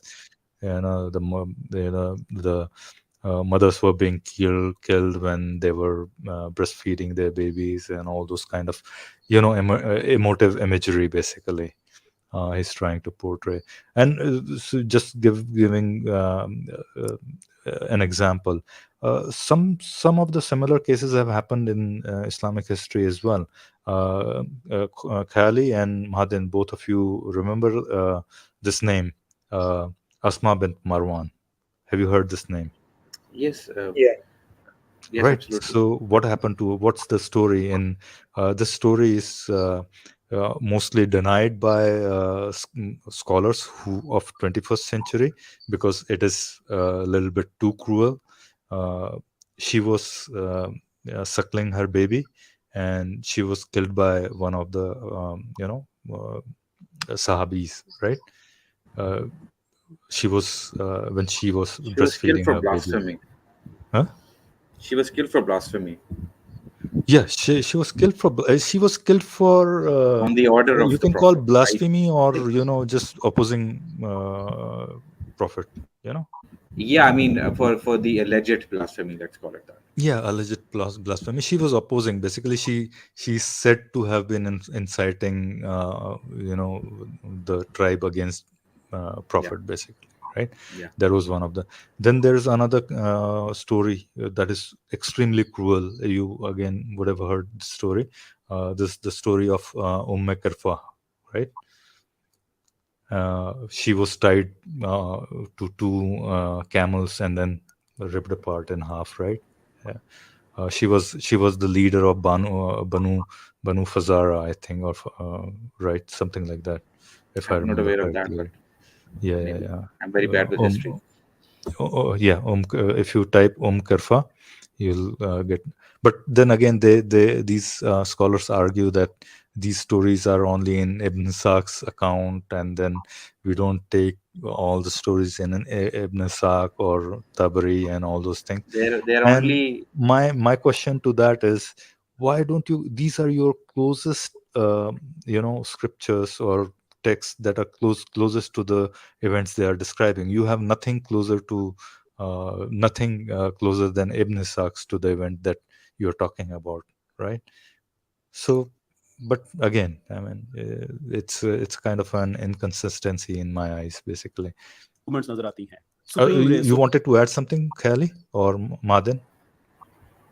I mean, you'll find this kind of hypocrisy, particularly. I mean, with a lot of Muslims, theists in general, And particularly when it comes to this particular speaker, you'll find this hypocrisy coming from his mouth a lot, honestly speaking. Right. You'll So find this hypocrisy in, hey, we were doing this because yeah, they'll find some sort of reason. right. Somehow they'll be able to rationalize when they're, you know, they believe, because he believes in, let me tell you, he have said that he believes in collectivism in this very debate.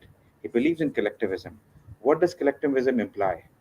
It means that when you are a collectivist, you actually, you're fine with actually sacrificing a few for the betterment of the society.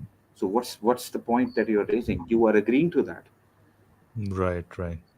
You are agreeing that when you say that you prefer collectivism instead of individualism, that you are ready to sacrifice a few for the majority, for the greater good of the society.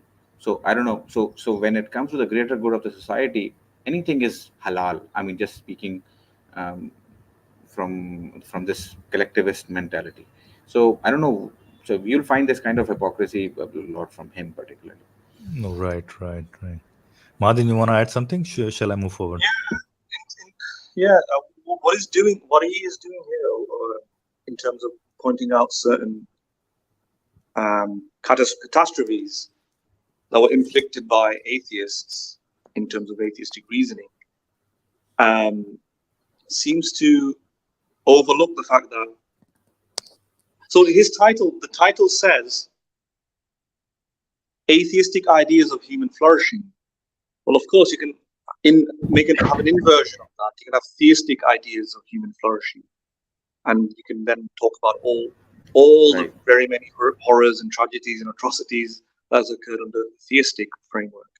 So clearly, yes, people who use reasoning to engage in ideas of human flourishing can get it wrong sometimes, whether you're a theist or an atheist. Yes, and you can pursue certain different goals. And he's doing the problem that we highlighted in the previous sort of video, where he's kind of attacking every single type of secular form of reasoning, and then indicting atheism under it. When there is constellation of factors that make people do different things, right? Just because you're an atheist, you're not going to engage in eugenics. Eugenics is not like a destination for atheists. Just like reincarnation is not a destination for theists. In order to be a theist, you need to be born in a particular framework of in a particular area that believes in reincarnation, a particular denomination or a particular religion. And similarly, if you're an atheist, you have to be born in a particular period of the world in which these sort of ideologies were prominent, and then reason in that particular way. So I'm not sure what he's trying to do here by making it out like that this is like inherent to atheism or something like that. The other Yeah, thing, I think it's a category error. Yeah. Right. I think I mentioned that. Yeah, I mentioned category error in the past before. Right. The other thing is, like Kylie said, and I've made this point before. What a lot of theists always have this kind of problem with utilitarianism, right? They always talk about atheism and utilitarianism. Atheism is utilitarian. And the first issue with that is that they assume atheism is only compatible with utilitarianism, when atheism is compatible with deontology, virtue ethics, whatever you want to call it. For some reason, they just take cost-benefit analysis to be the only way to think ethically. That's wrong. But the thing is, like Kylie said, I've made this point before as well. We can actually indict the theist for his cost-benefit sort of utilitarian analysis. In fact, God is a utilitarian, according to theism. Let me repeat: God is a utilitarian, right? Because under most theisms, under Islam, etc., for example, when suffering occurs, when the baby dies of cancer, how do they justify it? Well, the baby will be rewarded in the future, or maybe there was a greater good that came off the suffering of the baby. In fact, the millions and millions of suffering that's occurred, the horrific, unquantifiable levels of suffering across the animal suffering as well. they justified by saying God will reward the animals, or God will reward the babies or the children of the people, or it happened for a greater good. But what does that sound like? That sounds like utilitarianism. In fact, God is the greatest utilitarian, more utilitarian than any human utilitarian, because nobody has killed this many people in the world, Right. this many inhabitants, and they're apparently all going to be rewarded, or is done for a greater good. And even William Lane Craig even argues like that, in order to defend God as a good being, in order to solve the problem of evil. He will say the Jews had to die because maybe in the future, we can't rule it out, maybe in the future that was the best thing. Maybe consequentially, the Jews had to die and suffer to reduce greater suffering in the future. Well, what is that? That's cost-benefit analysis. That's utilitarianism.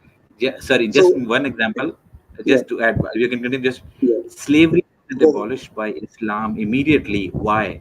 Because it would have caused, according to them, it would have caused the society a lot more harm, and then just from instead of just not abolishing it directly right away. What was that? It was a cost-benefit analysis. Right. Yeah. This is what Muslim says. I'm not saying that from my angle. I would say that abolish it right away. Although, no, Kelly, they did. Some degree of utilitarianism is unavoidable. Exactly. Absolutely. But and cost-benefit analysis has to occur for everything. Even like the pork example. You're not allowed to eat pork, but in survival instances, you can break the rule. For why? For your benefit, because on the cost-benefit analysis is better that you break the rule. So, but what I'm trying to say is the same is true for lying as well, right? Yes. Absolutely. So, right. But what I'm trying to say is crude utilitarianism, when you can trade lives for lives. Yeah, we all accept some degree of cost-benefit utilitarianism, right? But we don't. At least I don't. I don't think anyone of you guys do either. You don't believe, for example, 2 people should be killed to make 5 people happy, or something like that, or for the greater good. Absolutely. Right. But under the framework of Islam, they do think that, or the God thinks that. The baby should get cancer, right? The baby should suffer cancer. So they believe in the crude, disgusting form of utilitarianism, and they want to indict us on that. Yet their God is the one who implements it wholesale, and in fact has inflicted the most suffering for apparently the greater good. Well, there you go. Mufti Yasser, when he was confronted with the question about apostasy law, he said that this would be applied in an Islamic state only, and in order to rationalize it, the argument that he gave was that in an Islamic society, if a person leaves Islam, number one, he would cause a lot of hurting and discomfort to his family, and therefore disharmony in the society. Disharmony in the society, and I mean, a lot of this was one reason that this would hurt his parents and the family around him, and we don't want this sort of hurt, this sort of suffering to any other or a lot of Muslims, and therefore we would kill that person who has apostatized. And he gave another reason. The other reason was that because of him, many other people can, let's say, leave Islam, and we don't want people to go into hell.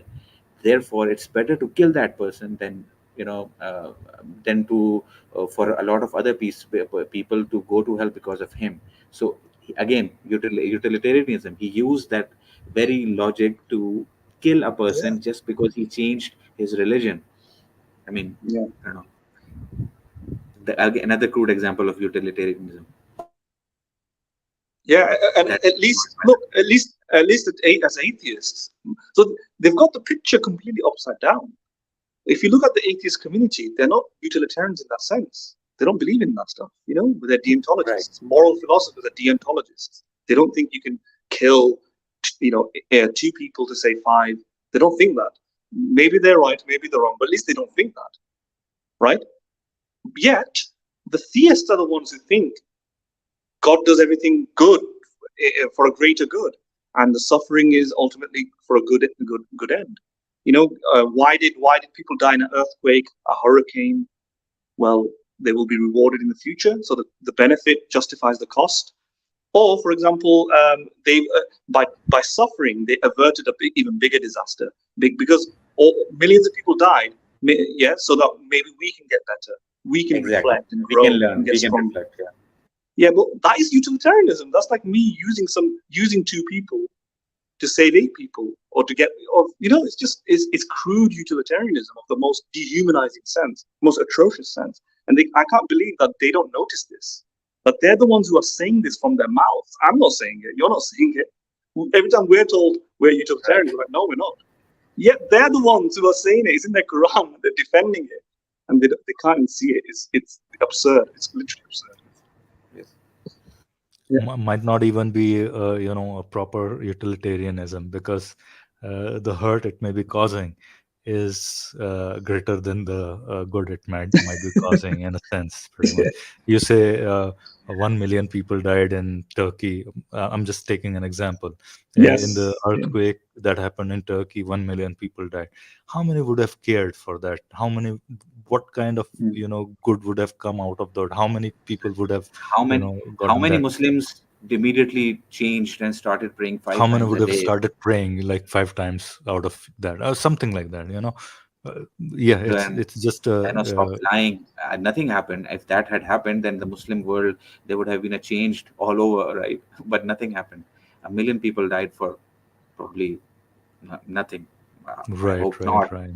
but let's say Yeah. it I mean, seems to be the case. the actual numbers are pretty far less, probably close to 100,000 or something, whatever. But just for an example, I'm saying it's that's not even something that really makes sense. Anyways, anything you want to add to it, Madan? No, I think we. No, I Social think Darwinism unless you guys कि वो human flourishing को सामने रखते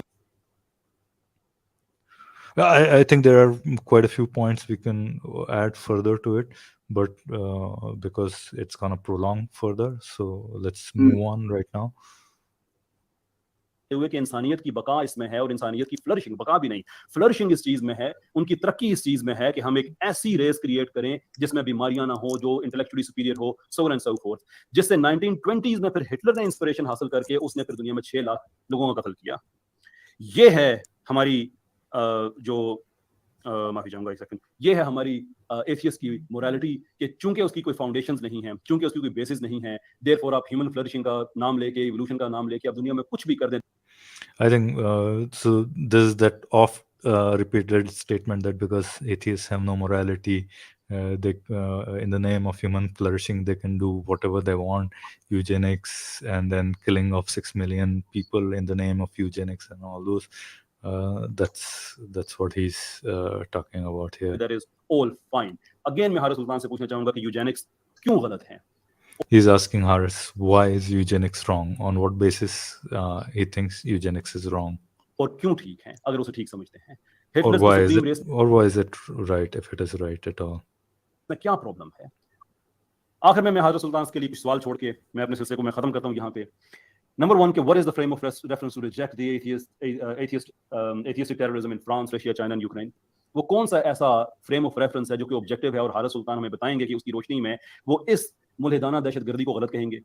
On what moral principles he can tell Sam Harris that it is acceptable to it is not acceptable to kill for believing in some propositions? ये Sam Harris को किस बुनियाद पे कह सकते हैं कि उसका ये कहना गलत है कि कुछ नजरियात को में यकीन रखने या उनमें बिलीव करने के से आपको आपके कत्ल का जवाब बन जाता है? On what moral basis can he tell Christopher Hitchens that war on Iraq was guys, just stopping.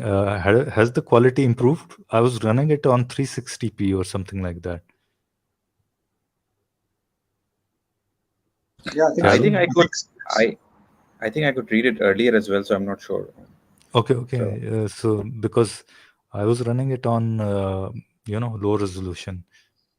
Terrorism and it is wrong to support it. कौन सा इनके पास ऐसा कोई ऑब्जेक्टिव स्टैंडर्ड है जिसकी रोशनी में ये क्रिस्टोफर हिचन्स को कह सकते हैं? एंड फेलिंग दैट, अगर ये नहीं कह सकते, अगर ये कहते हैं कि नहीं वो सारा कुछ ठीक है, तो फिर ये क्या कहेंगे उन इराकी माओं को जिनके बच्चे कत्ल हुए हैं, जिनके खानदान उजड़ गए हैं? उनसे ये कहेंगे कि चूंकि एब्सोल्यूट मोरालिटी नहीं होती है, देयरफॉर ये उनका व्यू था, एक आपका व्यू है, चूंकि कोई एब्सोल्यूट या ऑब्जेक्टिव मोरालिटी नहीं होती है, देयरफॉर जो कुछ हुआ है वो बिल्कुल ठीक हुआ है। बहुत बहुत शुक्रिया आप सबका। मैं अपना सिलसिला आई rest my case for now. एक चीज मैं अब्बास साहब से कहूंगा कि चूंकि हमने अब मेरा टाइम अभी शक रोकी, मैं अपना सिलसिला All right, Madan. So you can read whatever is he Yeah, said, It's whatever is already on the written in slide. there, right? So And all of nothing these to are add very to it. emotional questions. This is Yeah, entirely, completely emotional. Nothing, yeah. It's an nothing of appeal to emotion, substance. basically. Yeah, yeah. The last one. Should we ask you for for, from the mothers of the people who were killed by Muslims, that why were they killed? Should we ask them? Should we ask from the mothers of the people who were killed for blasphemy? I don't know. I mean, we can ask. We can raise similar questions from Yeah, the Muslims, same questions could be reverted back, basically. Just right? changing the. This. I think those who are interested in reading history, there are different historians, and there is no single take on all these things. But I forgot the name of one of the historians who wrote a book in 1980s or 90s, something like that. His estimate was that Islamic conquests in the subcontinent caused a huge mayhem, and he put the number of deaths to something like 80 million or something like. I don't believe those numbers. Don't believe those numbers for a second. But even if you bring those numbers down to 1 million, possible, I don't know. It's hard for anybody to tell those numbers. But even if even if those numbers are in the ballpark of 1 million, how does what Hitler did, or Mao Zedong did, or Pol Pot did, different from those numbers, right? Because those armies who invaded these lands, they were politically motivated, as well as you might say that they were religiously motivated, and they didn't want people to die and go to hell. But that's just a very simple, plain personal opinion, isn't it, right?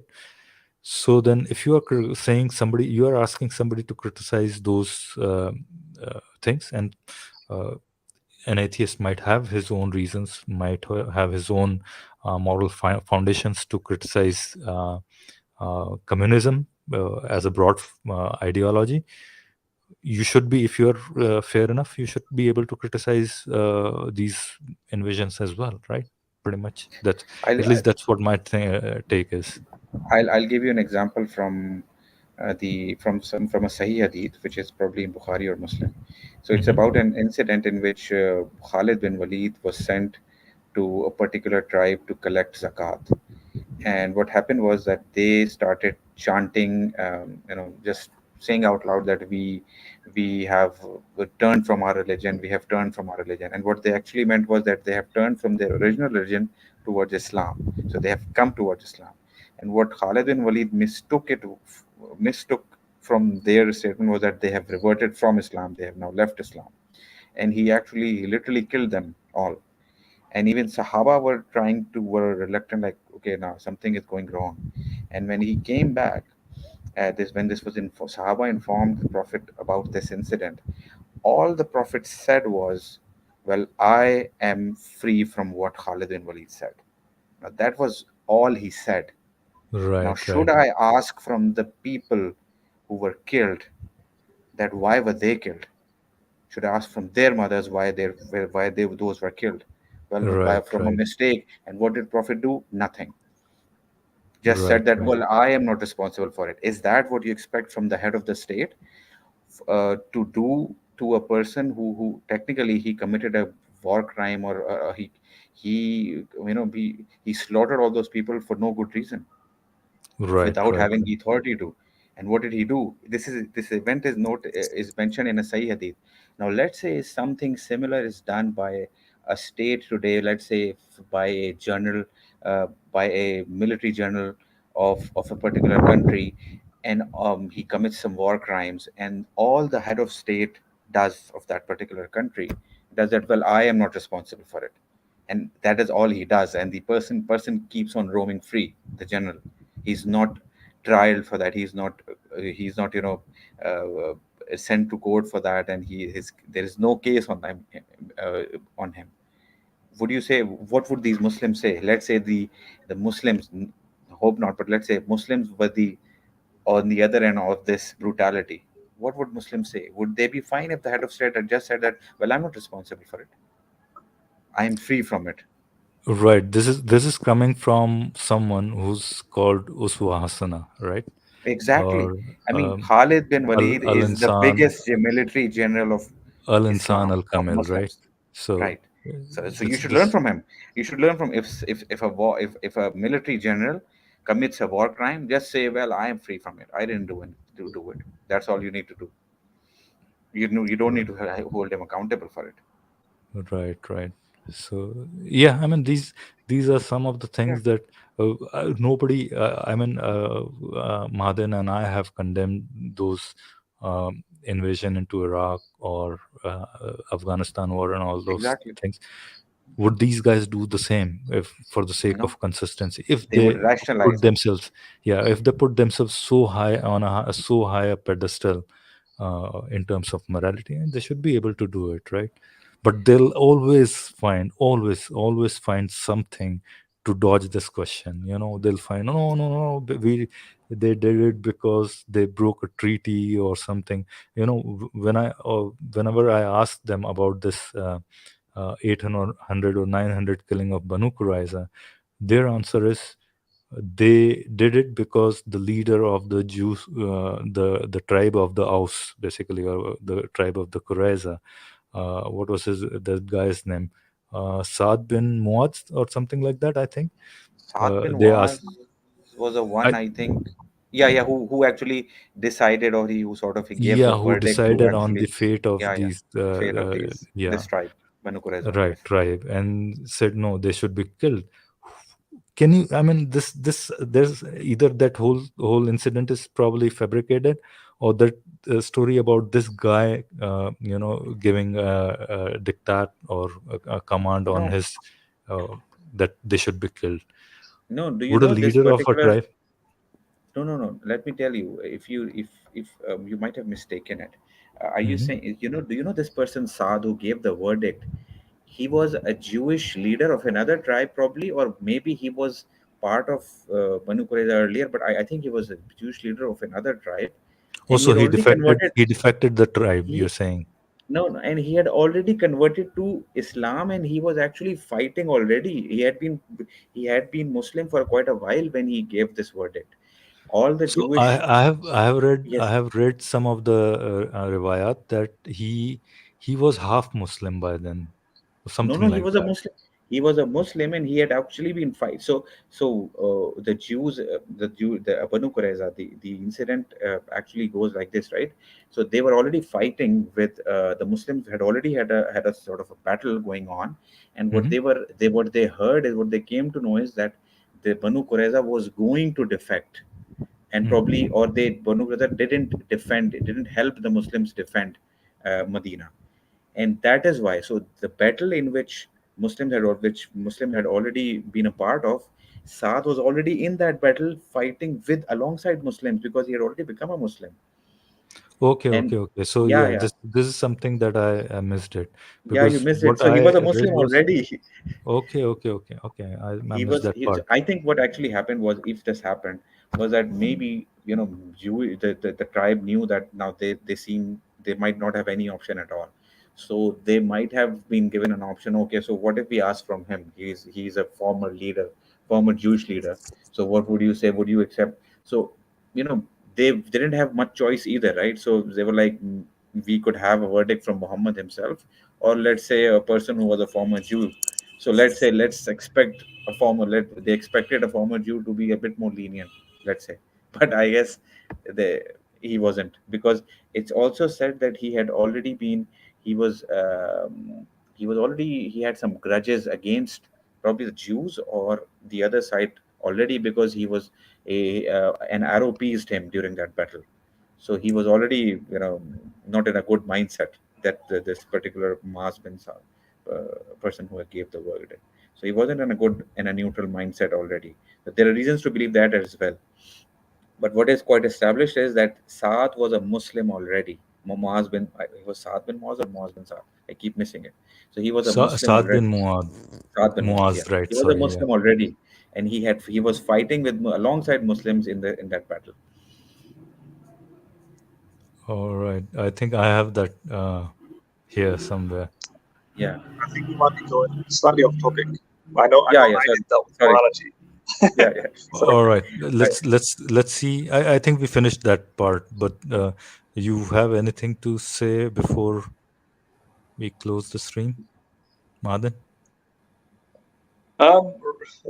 Obviously, the things that he said in terms of the wager to Harris, you'll need to sit down and engage in like legal and moral reasoning, right, for each one, and that was too hard to do that right now. Yeah, for each incident, like for, why was each like I don't know. He talked about terrorism in Ukraine. Why is that immoral? There can be a convincing answer for each one.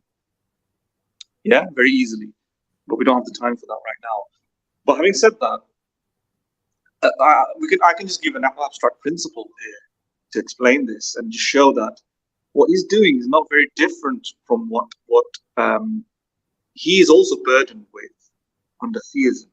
So, for example, if I'm going to engage in applied ethics, I'm going to have some moral theories and so on, and apply those moral theories to these factual scenarios.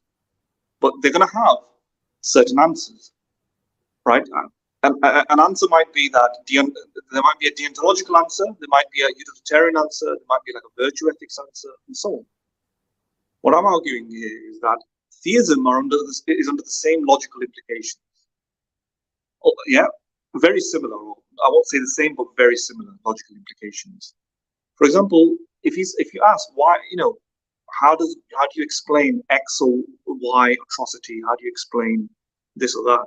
You will give a utilitarian answer, that God was a utilitarian and there was a utilitarian reason, right, for that atrocity. Or you'll give a deontological answer, right, that the reason that you can't kill this one person, even just to do, save this many people, is because it's wrong to kill this one person to save this many people. It's wrong to lie. It's wrong to cheat. So we'll give a deontological answer or something, a mishmash of those two, through virtue ethics. Right, or virtue ethics and stuff, right? Yeah. In other words, he needs to go into those things. He will do the same thing. So what's the difference? So the point is, those categories, the atheist will answer as a utilitarian or a deontologist, etc. The theist will answer as a utilitarian or a deontologist, etc. Or he may say he doesn't know, God knows best. Well, okay, then that goes back to use of Rodella. Remember? Does God know best because it's arbitrary and he just makes it up, or is it because of a reason? And if it's a reason, then what sort of reason is that? Is it a utilitarian reason or is it deontological? It's a never-ending. Yeah, it's never-ending. Yeah, because moral philosophers have found out that there's not, apart from consequentialism and utilitarianism, those are the major schools, and everything falls under that.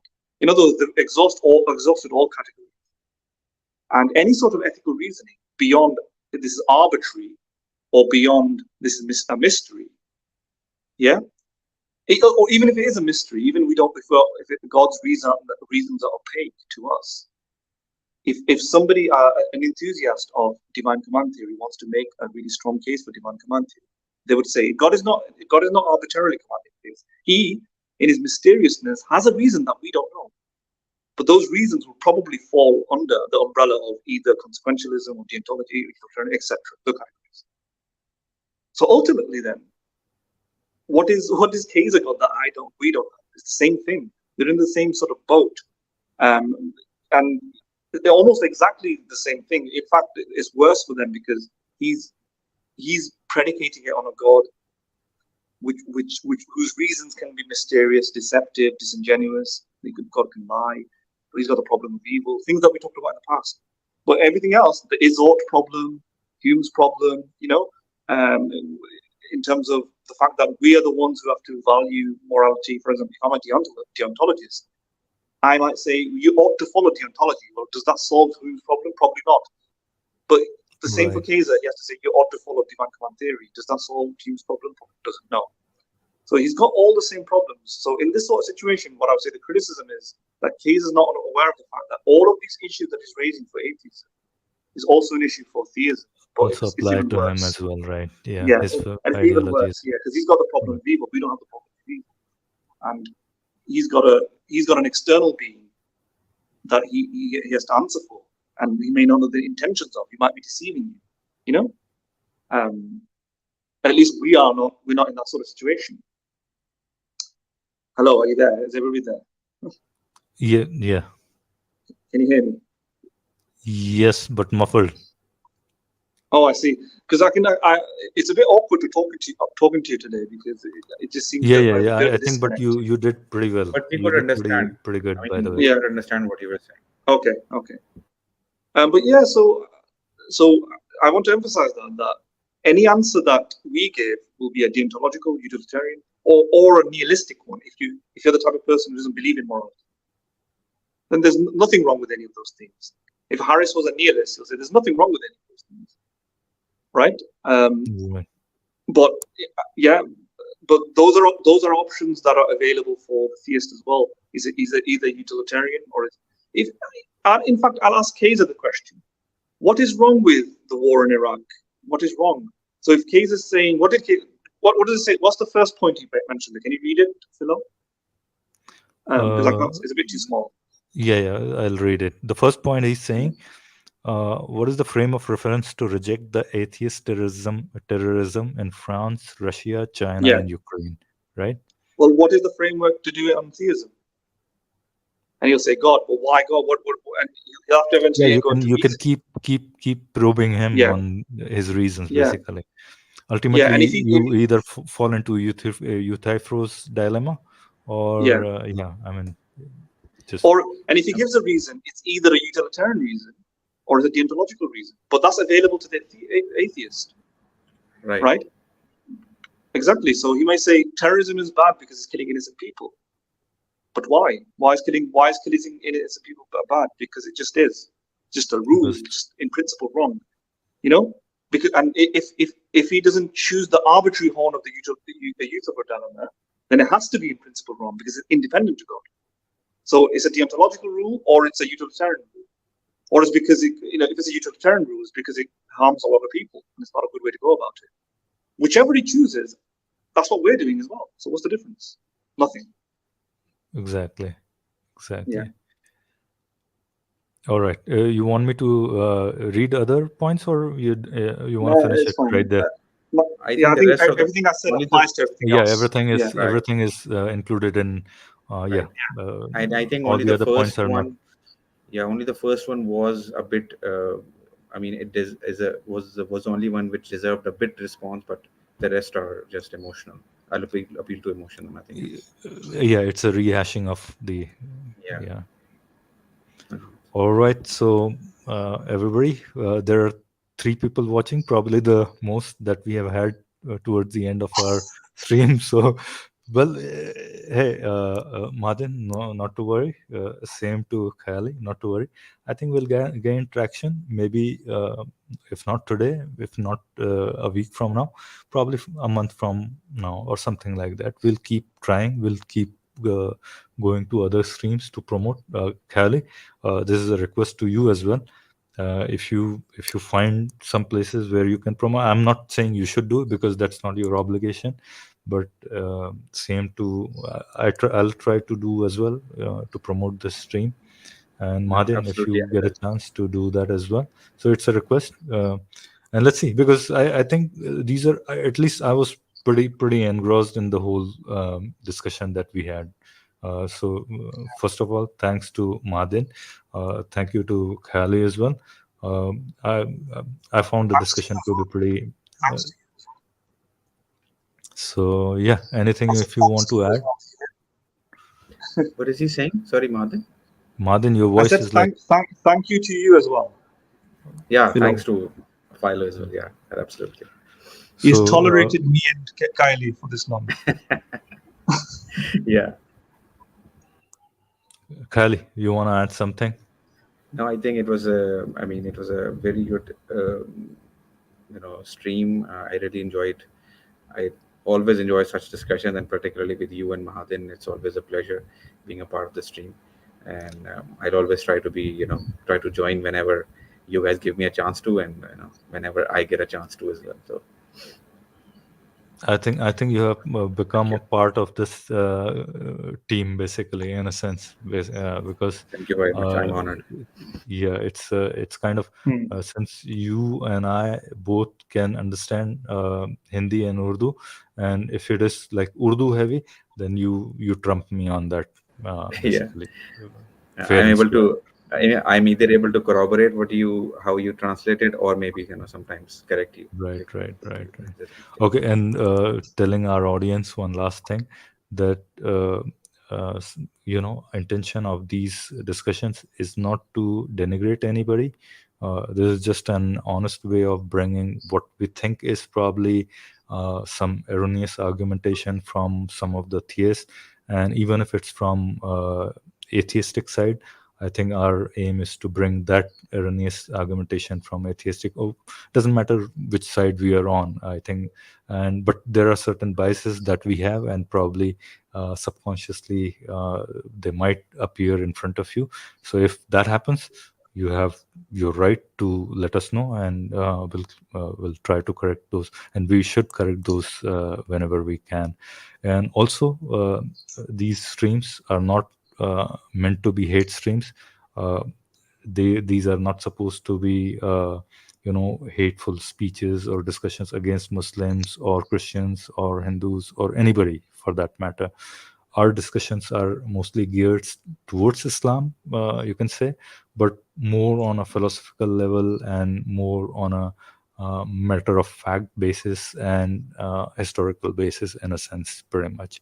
So anybody thinks that we are probably criticizing a particular community or a group of people or so, that's not our intention. At least that's how I think, and I'm pretty sure Kali and Madan thinks the same way pretty much as well.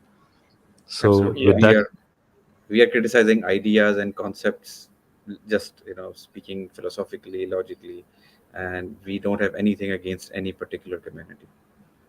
exactly, Madan, Mhm. you want to add, or shall we just close the stream? Um, You want to stay in the backstage for a moment, Kali? Then, yeah, yeah, Yeah, all right, sure, absolutely. yeah. That's fine.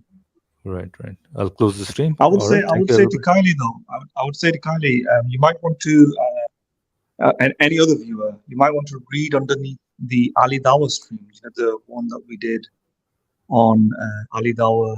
What was it now? Confesses Yeah, about the yeah. scientific I think we miracles. should start promoting our streams as well. I mean, we have done so many good streams, and then Yeah. some good exchanges of comments with other, theists or even other guys. So if somebody is Well, interested, maybe go to those streams, watch those streams. Liking a stream, subscribing a stream, sharing a stream is always a good idea. If you think this was you heard a fruitful discussion from three of us, then you should do at least this much to support us, and listen to other streams that you can find on our channel. And we'll see you in the next stream next week. Madin and Kali, stay on the backstage. all right. Okay.